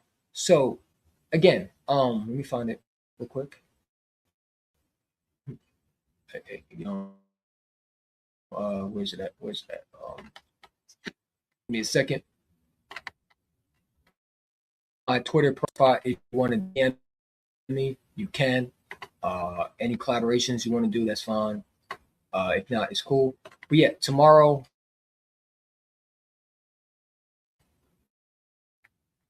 Where's that, bro? Come on, man. Here we go. Wise. Highlights. No. Media. I think it's media. All right, let's see the media. See a post.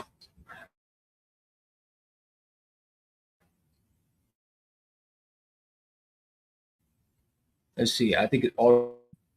Let me see if I find it real quick for y'all before we head out, man. Sean Mann is and prove everybody wrong because you know I believe in. He leads them call plays. Neither is the Cowboys defense corner, yet they talk about it.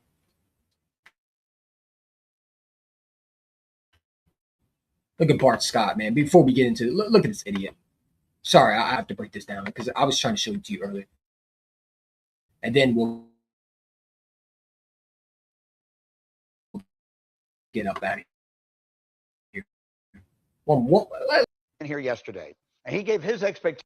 With told you. where Look they're at going them. this year, Wow. it will look different. Told you Or what they were asked going of to do. Jalen Hurts. Yeah, don't listen to the Super Bowl work the MVP. middle of the field, to maybe line up under What they center a doing? little bit more in the play action game. I God, think I that told he's you he was gonna asked to do do. this He's a straight. quarterback How who you puts know in the that? time. And so whatever he's been challenged with this Watch offseason, this. Bart Scott I will fully try to expect act like him to Jalen come Hurts out is and, and So that was Troy Aikman with about how he will have his 7th different play in his NFL career, and that doesn't take. In college, Troy talked about North Turner and then Ernie Zampese. He ran the same offense for basically his entire career, but he was a big believer in Jalen Hurts. Are you? That's what I'd be worried about. Why aren't you worried? You're in the middle. What, are you in the middle for Josh Allen?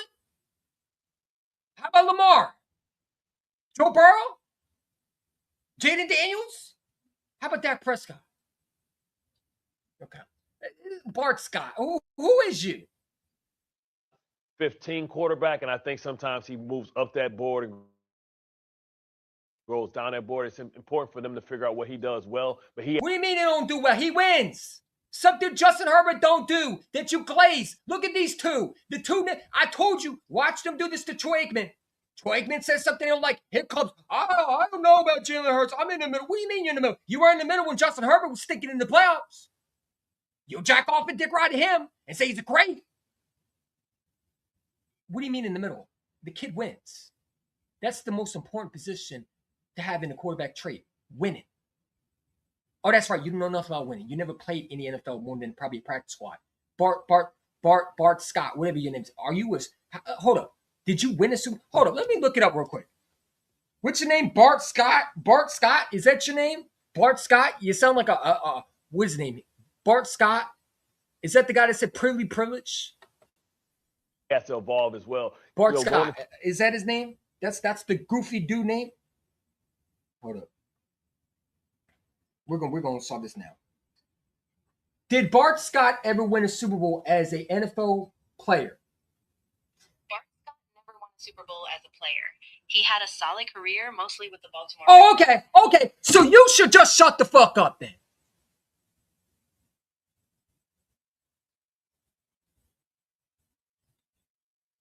Exactly. A guy that's never won a Super Bowl.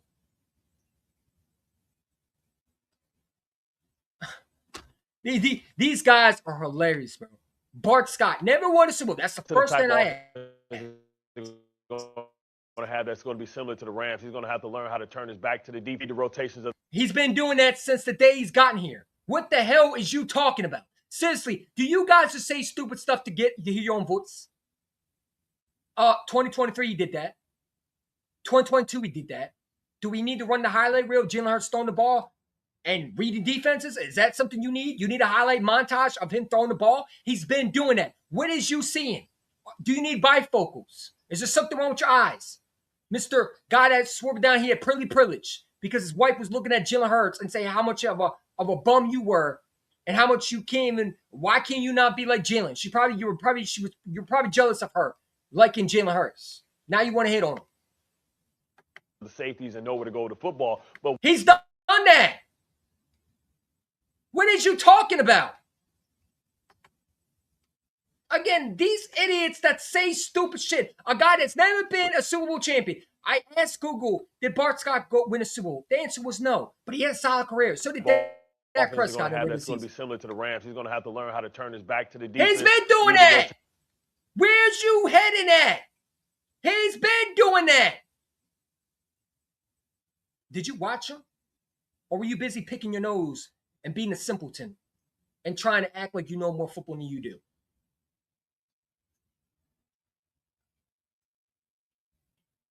Why is this guy on TV? What purpose would he be on TV for? He brings no facts, no knowledge. Clearly, he's never been a Super Bowl champion. He clearly hasn't had success like Jalen Hurts has, but wants to criticize Jalen Hurts like he's done more than him. You're obviously not better than Jalen. You've done nothing compared to Jalen because you don't have a Super Bowl win, and you're not a Super Bowl MVP. So what did you do to even criticize Jalen? And the things you're criticizing him for, he's shown you he can do it. Turning his back on the defense and throwing the ball. He's done it. You acting like he's never done it. These guys have so much tunnel vision. Of the safeties and know where to go to football. He's done that. But one thing that the organization has done, improving by all the receivers that they've signed, is meaning that A.J. Brown is going to be, shipped out of there.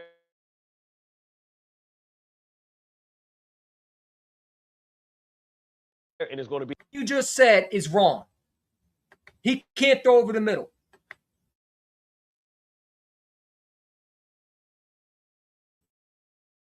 Right? Rotate. Clown. Look what this idiot said. Why?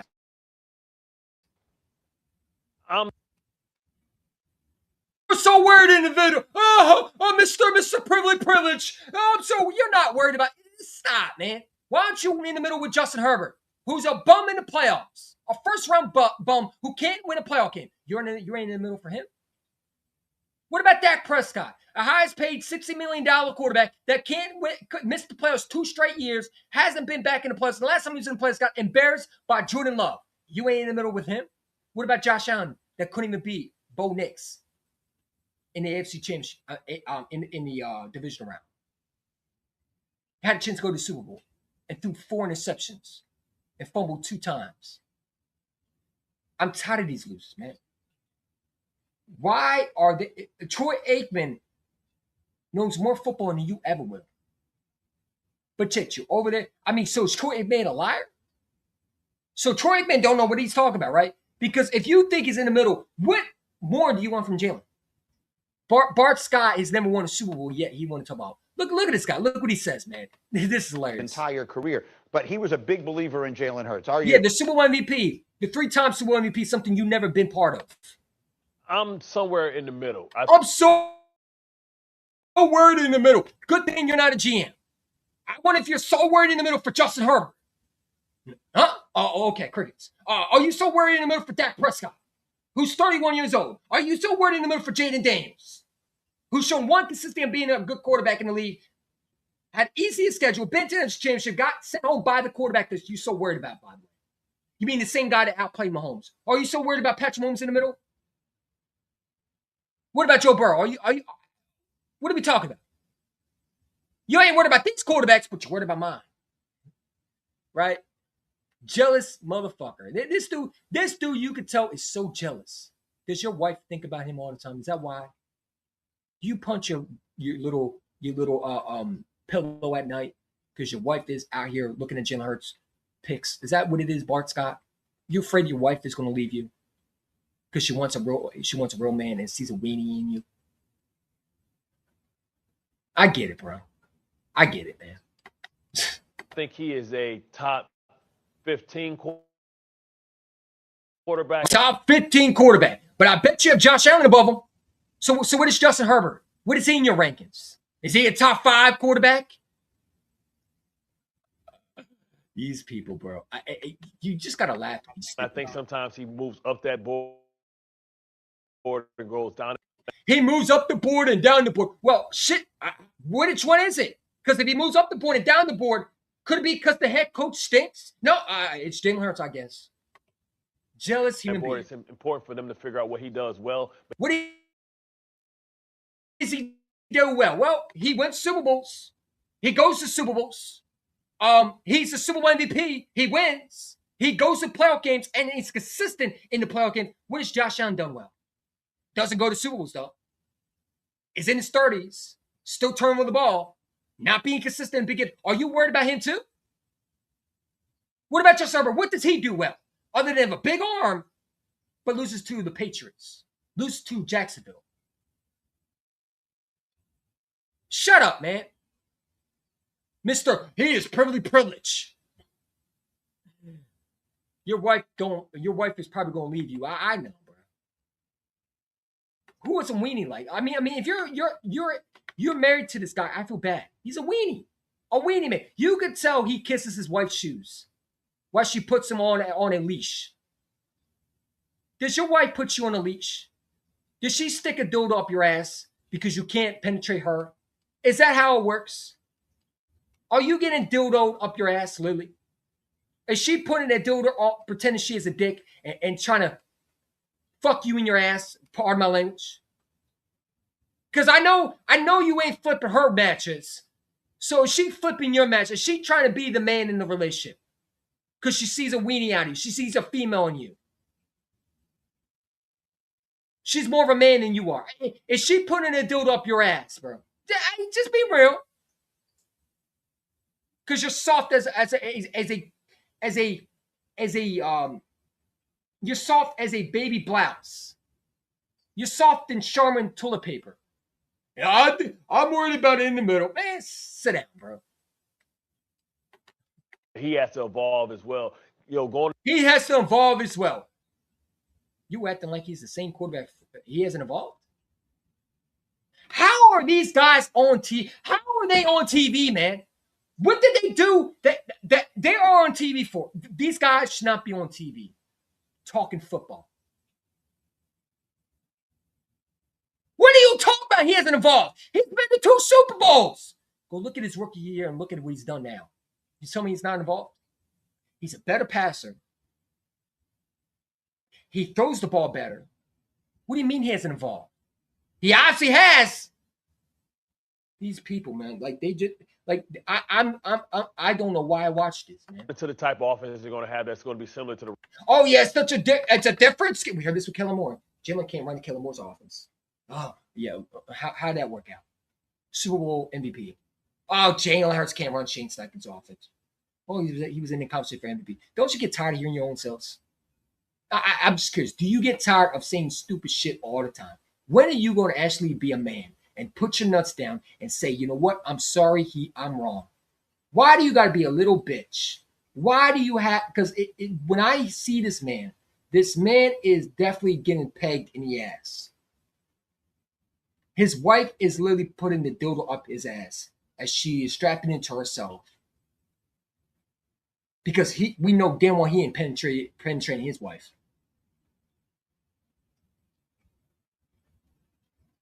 We know damn well your wife is not getting penetrated. So she's trying to penetrate you. Because you don't flip no mattress. I can tell that. You're the most weakest weenie man. The weenie man himself. Chandler got privilege. What does that mean? This same guy that said, I'm in the middle. Aren't you in the middle for Justin Herbert, though? Justin Herbert's never won a playoff game, though. With all that big arm success and brand new coach staff, what has he done? But I bet you have him in his top 5 quarterbacks, though. These people are hilarious. Rams, he's going to have to learn how to turn his back to the defense. He's done that. Read the rotations of He's done that. Safeties and know where to go. He's been doing that. You've been on. But What highlights are you watching? Because he's been doing that. Do you watch the games or you watch the highlights? You might need to go look at 2023, 2024, and 2025. He's been doing that. What is you talking about? Did you bump your head? Did you wake up for concussion? Were you out since 2021? Because he's been involved. This ain't the same Jalen Hurts you saw in his rookie year. What are you talking about? He's been reading defenses. Why do you think he beats Spags? Something Josh couldn't do. Lamar can't clearly do. Joe Burrow can't do that. No, I'm sorry. Joe Burrow's the only one that can beat Spags. The rest can't. Justin Herbert can't even win a playoff game. What are you talking about? Why don't you have the same energy for these other quarterbacks? It's hate, man. It's hate and jealousy, man. One thing that the organization has done, improving by all the receivers that they've signed. So they believe in him. Because they wouldn't sign a bunch of receivers if they didn't believe in a quarterback. So you just lost your point. You should just go sit down and shut up, man. Just go sit down and shut up and learn your role. And go get pegged by your wife while she puts a dildo up, you know what, and pretends to peg you because clearly you're not pegging your wife the right way. If you are jealous of another man's success, your wife is not getting penetrated and she's not feeling you, brother. Maybe you should look at family counseling or get a divorce. I'm just being real. Because ever since you've been talking about Jalen, you've been hating on him, bro. When he's already married. What has he done to you so emotionally? Did he beat you up in high school? Were you classmates with him? What is so bad about Jalen Hurts that you can't say, you know what, this kid is a baller? This kid is going to do what? If Troy Aikman sees something different and all he sees is success, why can't you not understand that Troy Aikman knows more football than you do? Who is Bart Scott again? Let me ask again. Let me ask. Did he win a Super Bowl? Because I'm pretty sure it was no. Let's listen, shall we? Hold on. Give me a sec. I'm about to roast this dude, bro. Is Bart Scott a Super Bowl champion? Has he been in the Super Bowl ever in his career? No, Bart Scott never actually won a Super Bowl. He played a long time in the NFL, mostly with the Baltimore Ravens and the New York Jets, but he never made it all the way to a Super Bowl victory. So Super Bowl MVP, you know more than he does. These guys just be talking at the ass. I'd rather listen to Troy Aikman. Thank you very much. Who the hell is you? Obviously, you didn't go to the Super Bowl and win one. Is that what you're mad about, brother? Is that what you're mad about? You didn't accomplish what? These people, man. Bart Scott never been to a Super Bowl. Meaning that AJ Brown is going to be, shipped out of there, and it's going to be Jalen Hurts' team. So they're sticking with him. They believe that he is the leader, the guy to take their team in the future. What do you mean they believe in? They've been believing in him. If they didn't believe in him, they wouldn't be paying him. This idiot, man. This fucking idiot, bro. You are 100% a stupid moron that should never talk football. You're the definition of a jealous guy that we know your wife is literally fucking you with a dildo. Go get a dildo stuck up your ass one more time, and you let your wife peg you for the rest of the night while you cry yourself to sleep in your pillow. Come on, baby. You can do it. Why she pegging you up your ass, man? Because clearly you're one jealous dude, bro. If your wife is thinking about Jalen Hurts, you failed you just failed, bro. Just give it up, man. It's not worth it. There's so much fish in the sea. Go get you another girl. I mean, just imagine being jealous. What the offensive coordinator they bring in does run that system. Another guy that's never been, this dude has never been a GM, but thinks he knows more football. Didn't you get fired, bro? I think he got fired. It seems to be contrary to the things we have seen Jalen have success with during his career. To this point, Man, he's the Super Bowl MVP. The only thing you're good at is scouting. You've never been a GM, but you talk like one. Yo, what am I listening to, bro? Seriously, let's really step back. What am I listening to? Have we gone down so far in society where we can't even talk about facts anymore? They act like this man ain't go to the Super Bowl. The man that you should be talking about, if he can develop, is the guy in New England that you think AJ is supposed to help.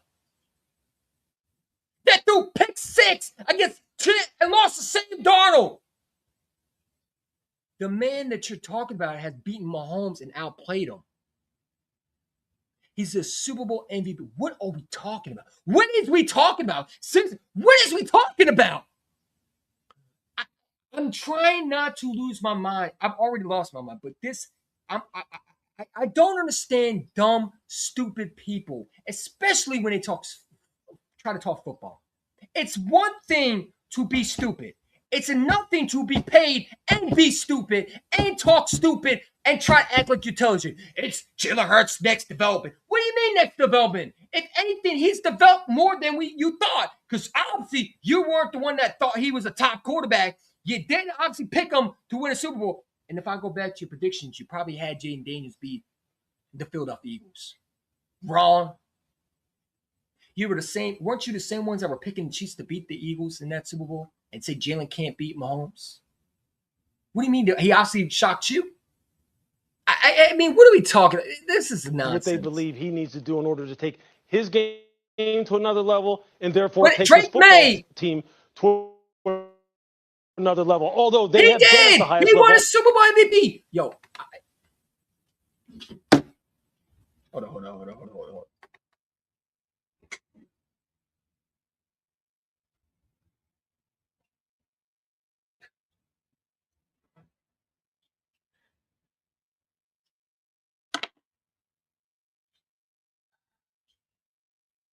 I don't know why I react to these idiots.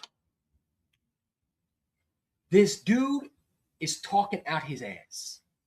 We are talking about a quarterback that's a Super Bowl MVP. You are acting like this man is Drake May, a first-year quarterback who went to the Super Bowl and stunk it up. He has had success. Stop trying to are they thinking of a different oh my God. I can't believe what I'm hearing. Like, this is just beyond hate. This is actually just stupid nonsense that we're just hearing at this point. I'm shocked that this is even broadcast, honestly. Because what are we talking about? Between Bart Scott and Lewis Riddick. Let me ask again. Let me ask Jamani, did Lewis Riddick win a Super Bowl? Because it's funny how all these guys. Has Lewis Riddick played in the NFL? Has he won a Super Bowl for any team? Yeah, so Lewis Riddick never actually played in the NFL. Oh! He had a college football I don't care about that. You never played in the NFL. You're another dummy that don't know football. And you talk like you don't know football. You got a guy that never won a Super Bowl, who's average player, and you got a guy that has never played in the NFL but played college football, who's an analyst.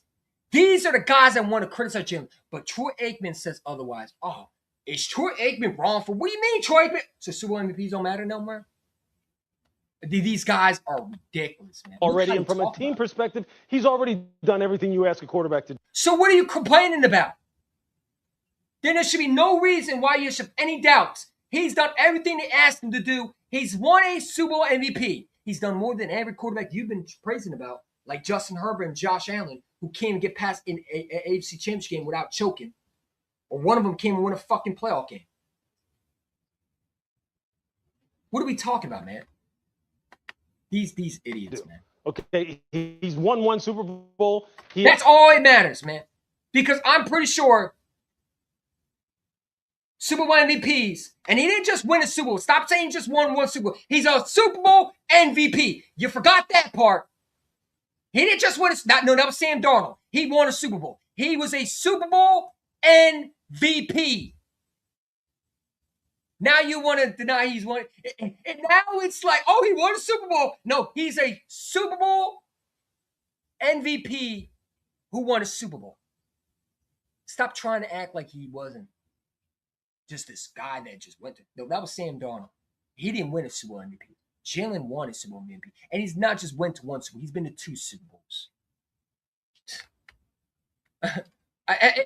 What am I listening to? I can't believe I'm listening to this. Outplayed a guy who we can consider to be the best quarterback of this generation. What? Have been at the highest level already. And from a team perspective, he's already done everything you ask a quarterback. So why are you complaining? Why is this a conversation? Shut the fuck up. Then stop criticizing this guy like he's Drake May. Because the guy you should be worried about is the first-round picks that you praise. Like Justin Herbert, who can't even sniff a Super Bowl. Like guys like Josh Allen, who chokes nonstop in the playoffs. Those are the guys you should have hard conversations about. But you're too pussy-made, and you're too worried about what the fans will say that are not Eagle fans, that are football geek nerds, that all care about stats. You're afraid what they would do to you, that you won't be real. You're afraid to say Josh Allen hasn't lived up to Jalen Hurts because you'll get ridiculed by them. And you want views. So this is how you get views. You try to hate on a quarterback, and not only a quarterback, a Super Bowl MVP quarterback. A guy that's been to 2 Super Bowls and did more than these other quarterbacks that you praise and glaze all the time. I didn't see you doing the same thing when Josh Allen was fucking crying like a little bitch in the biggest game when he was the real reason why they lost that game. 4 turnovers, 2 of them was by himself because he wasn't disciplined enough. I didn't see you cry and talk about, did Josh Allen do enough? Is he got to take another?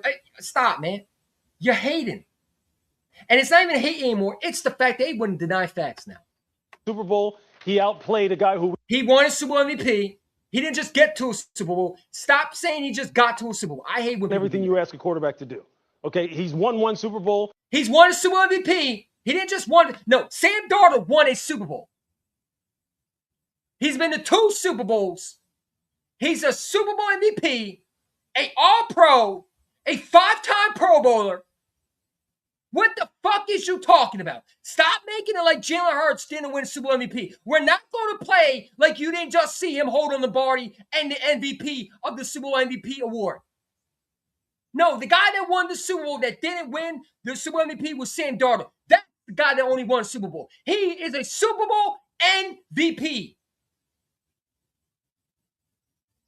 Now we want to deny he's won a Super Bowl MVP. You see what these guys are doing now? Everything you ask a quarterback to do. Look at it. He's won 1 Super Bowl. He's been to 2 Super Bowls, and he's a Super Bowl MVP. And the Super Bowl he won, he was the MVP of that game. He wasn't Sam Darnold. You are not going to do that to my quarterback. I'm not going to tolerate that, man. That's what we do now. So now we're just gonna pretend that he didn't win it. That's what we're doing, right? Right? Because you don't like the truth. The man is not just won a Super Bowl; he's a Super Bowl MVP. It means something. But you don't want to say that because it'll hurt your fucking point of view. These guys are evil, man. These guys are freaking evil devils that should not have jobs. One is a college ESPN analyst. What the hell do you know about winning? You never played in the NFL. And Bart Scott is nothing but a regular season winning player that's never won a Super Bowl, never been to a Super Bowl. How is you going to criticize a guy when Troy Aikman came out and said otherwise? So Troy Aikman don't know what he's talking about? Well, he's been playing a bunch of Super Bowls. These guys. He's been to 1 Super Bowl. He's won 1 Super Bowl. No. That's Sam Darnold. He won 1 Super Bowl. Jalen Hurts won a Super Bowl, and he's a Super Bowl MVP. He's been to 2 Super Bowl appearances and played his best games under those games, under those lights. Stop playing with my quarterback. What we're not going to do is deny what he was. Ask a quarterback to do. Okay, he's won 1 Super Bowl. He's a Super Bowl MVP. You see how these guys twist these words now? Now they want to deny. Now we're going to say he didn't win a Super Bowl MVP because they're afraid of saying it. He won 1 Super Bowl and he was a Super Bowl MVP. That should have been your line. You acting like he was Sam Darnold. These people are evil motherfucking pieces of shits that need to stay the fuck off television. Louis Riddick needs to worry about being a college ESPN analyst, whatever the hell he does, and stay away from football. You've never been a GM. You never played at the NFL level. You don't know what it's like to win. And the same people that criticize Jalen Hurts or the same analysts, they don't even, Troy Aikman comes and says something different. They all say, oh, no, he's wrong. He has a shot. Like, these guys are clowns, man. Now they act like Jalen Hurts didn't win Super Bowl. Okay, so Jalen Hurts didn't Super Bowl. Okay, should we Google it? Because I'm pretty sure.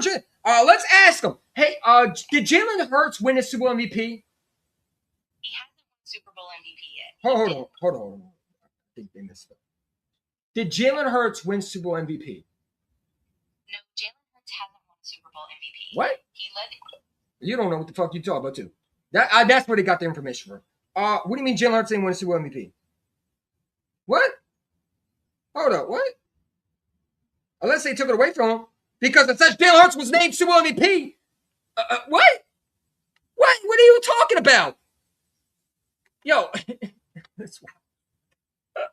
Yeah, I'm not listening to Jimani anymore. What are you talking about? Yeah, he did. This is right here. Jalen Hurts was named MVP of the Super Bowl. Which Jimani talk about? And what is Louis Riddick talk about? That's where Louis Riddick got his information from. He went on Jimani.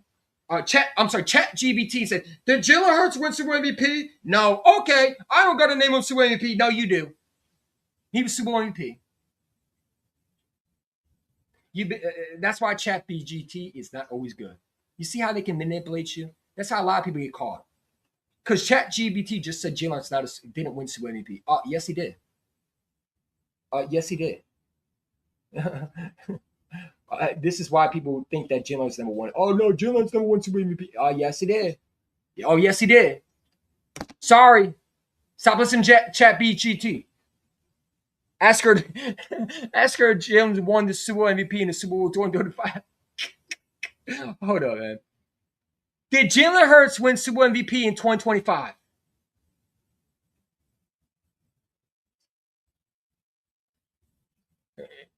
Yes, Jalen Hurts won the Super Bowl MVP in 2025. He led the Philadelphia Eagles to a 40-22 win over the Kansas City Chiefs, completing 17 of 22 passes for 221 yards and 2 touchdowns, plus a Super Bowl QB rushing record with 72 yards and a touchdown. Let me ask a question. Did Josh Allen win Super Bowl MVP, or has he been to a Super Bowl? Josh Allen has not appeared in a Super Bowl, so he hasn't won a Super Bowl MVP either. The Buffalo Bills last went to a Super Bowl in 1994, long before Allen's time. And since then, the team has come close in the playoffs, but hasn't reached the big game. Has Justin Herbert been to a Super Bowl? As of now, Justin Herbert has not appeared in a Super Bowl. He's the starting quarterback for the Los Angeles Chargers, but his team has been eliminated in the wild card round each time they've made the playoffs. His playoff record is 0 wins and 3 losses so far. So translate, these stink. And the quarterback's a loser. I mean, you want me to tell you, Cowboy, what up, man? Cowboy fans, I got something for you. Is Dak Prescott a Super Bowl champion? No, Dak Prescott hasn't won a Super Bowl so far. He's had a solid career with the Cowboys, but he hasn't made it to the top just yet. How old is Dak Prescott right now?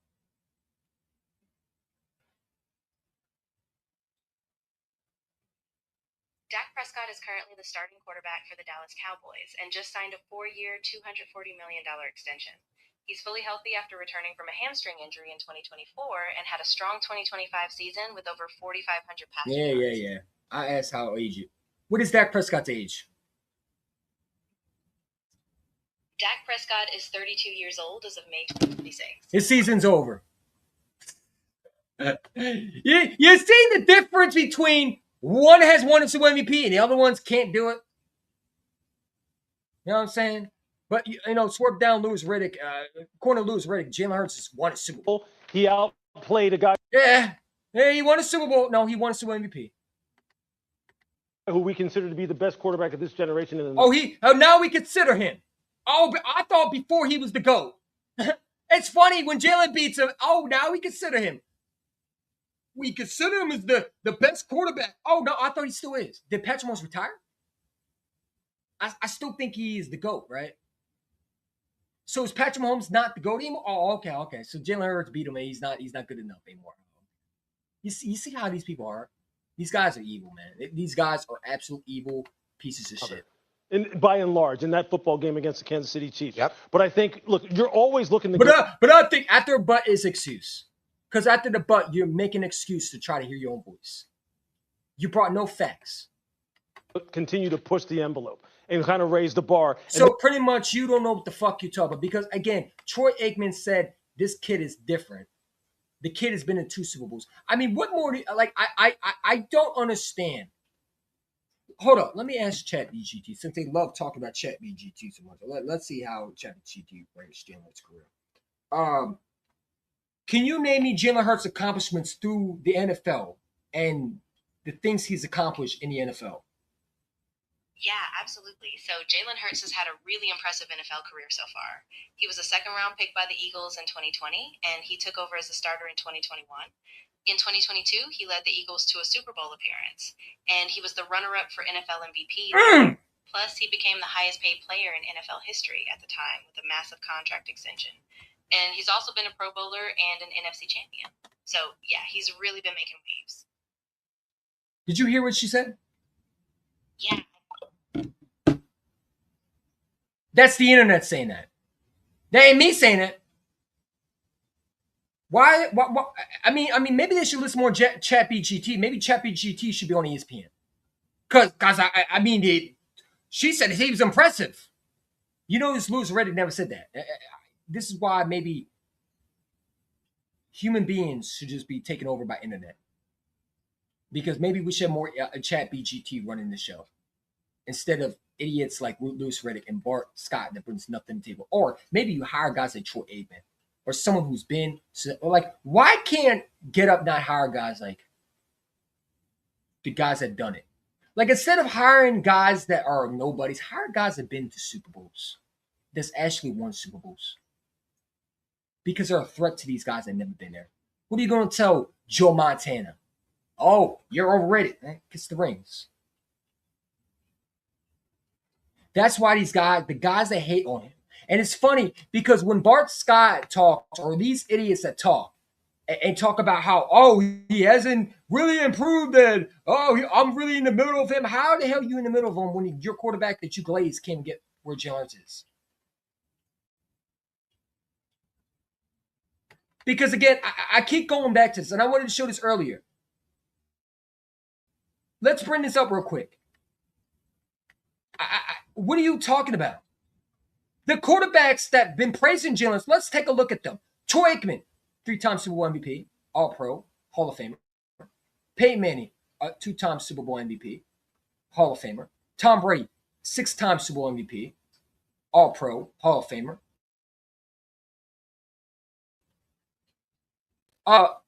You want to? These are quarterbacks that are supposedly the greatest quarterbacks in the NFL. Oh, Kurt Warner, by the way, said Jalen Hurts is the winner. But these other guys like Chase Daniels, Bart Scott, the guys that don't win shit, they always criticize the winners. If I am going by who I'd rather listen to, I'd rather listen to these guys. Why? Because you've done it at the high level. It's like going to the grocery store, right? Are you going to listen to a guy that's never been a worker? Would you ask a random customer where the food is? No. You ask someone who's worked there, that's experienced. You ask someone who actually knows what they're doing. Why would you ask a customer, hey, by the way, can you help me find the can of peas? Why would they know? When I'd rather ask the guy that's worked there, that's been there for years, that is successful, that knows where everything is. Same with NFL logic. I don't want to listen to a Bart Scott.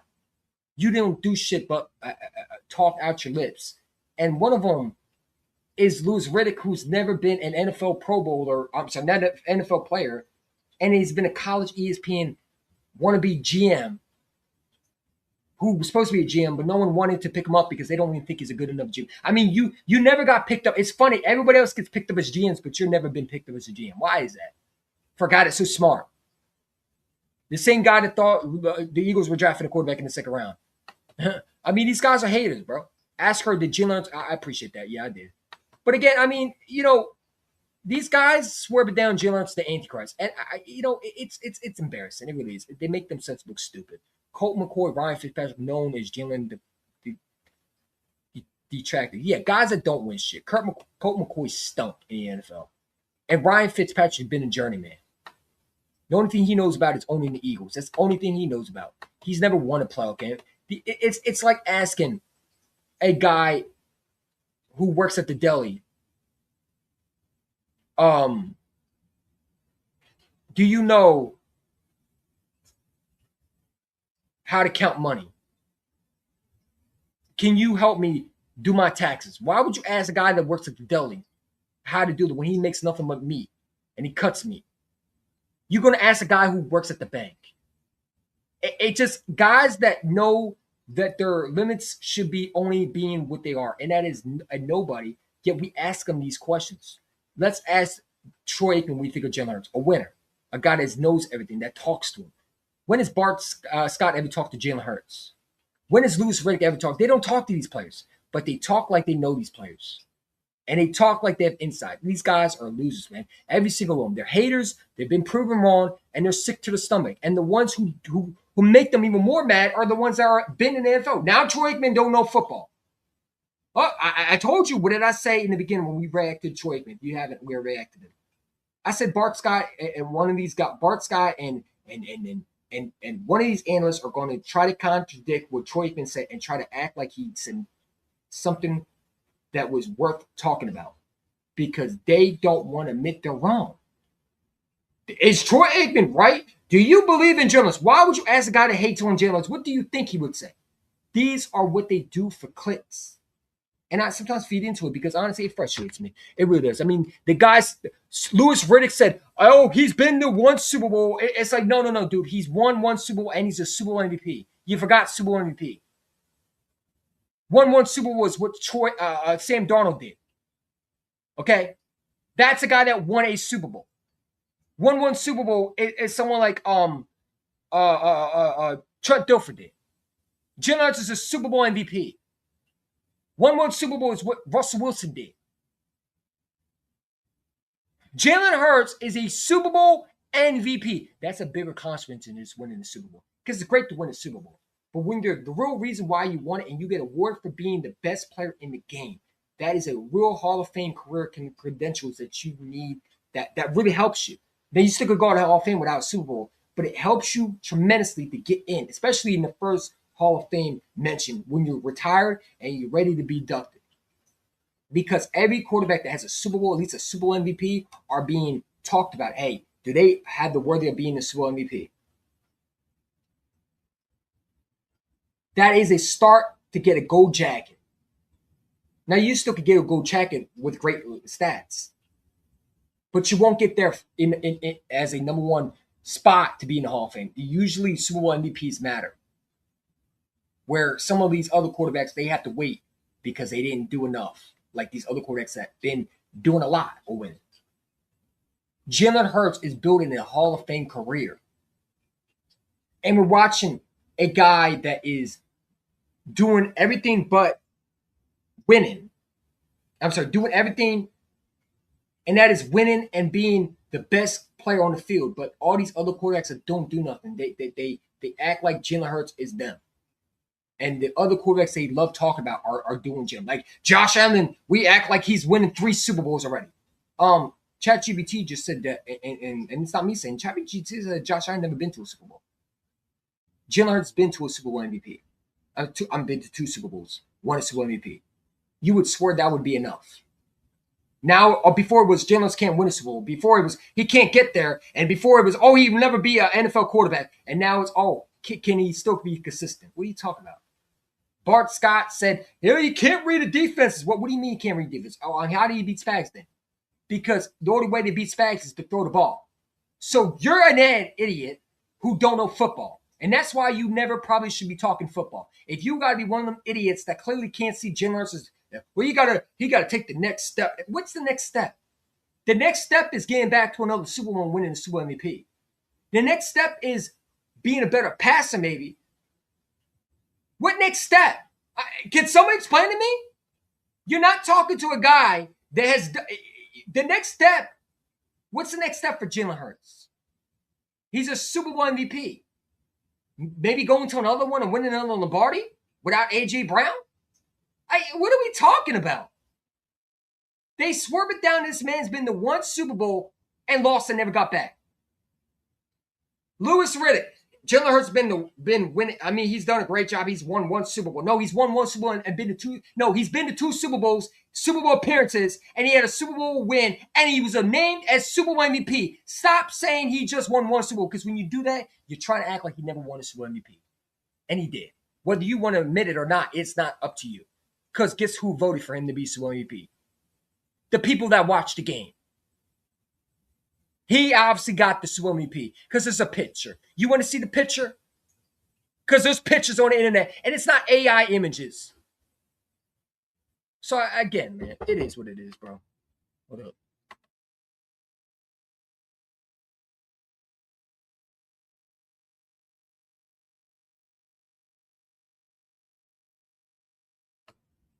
But yeah, man, I got to get going, guys. Tomorrow, 8:30 p.m., 8:45 p.m., we'll do an NFL schedule. But yeah, man, I'm tired of this hate, bro, my quarterback, and it's going to be fun. I can't wait, bro. You have a good one. Fly was fly. And enjoy this content. Like, subscribe. I'm out. Go Birds. Peace out.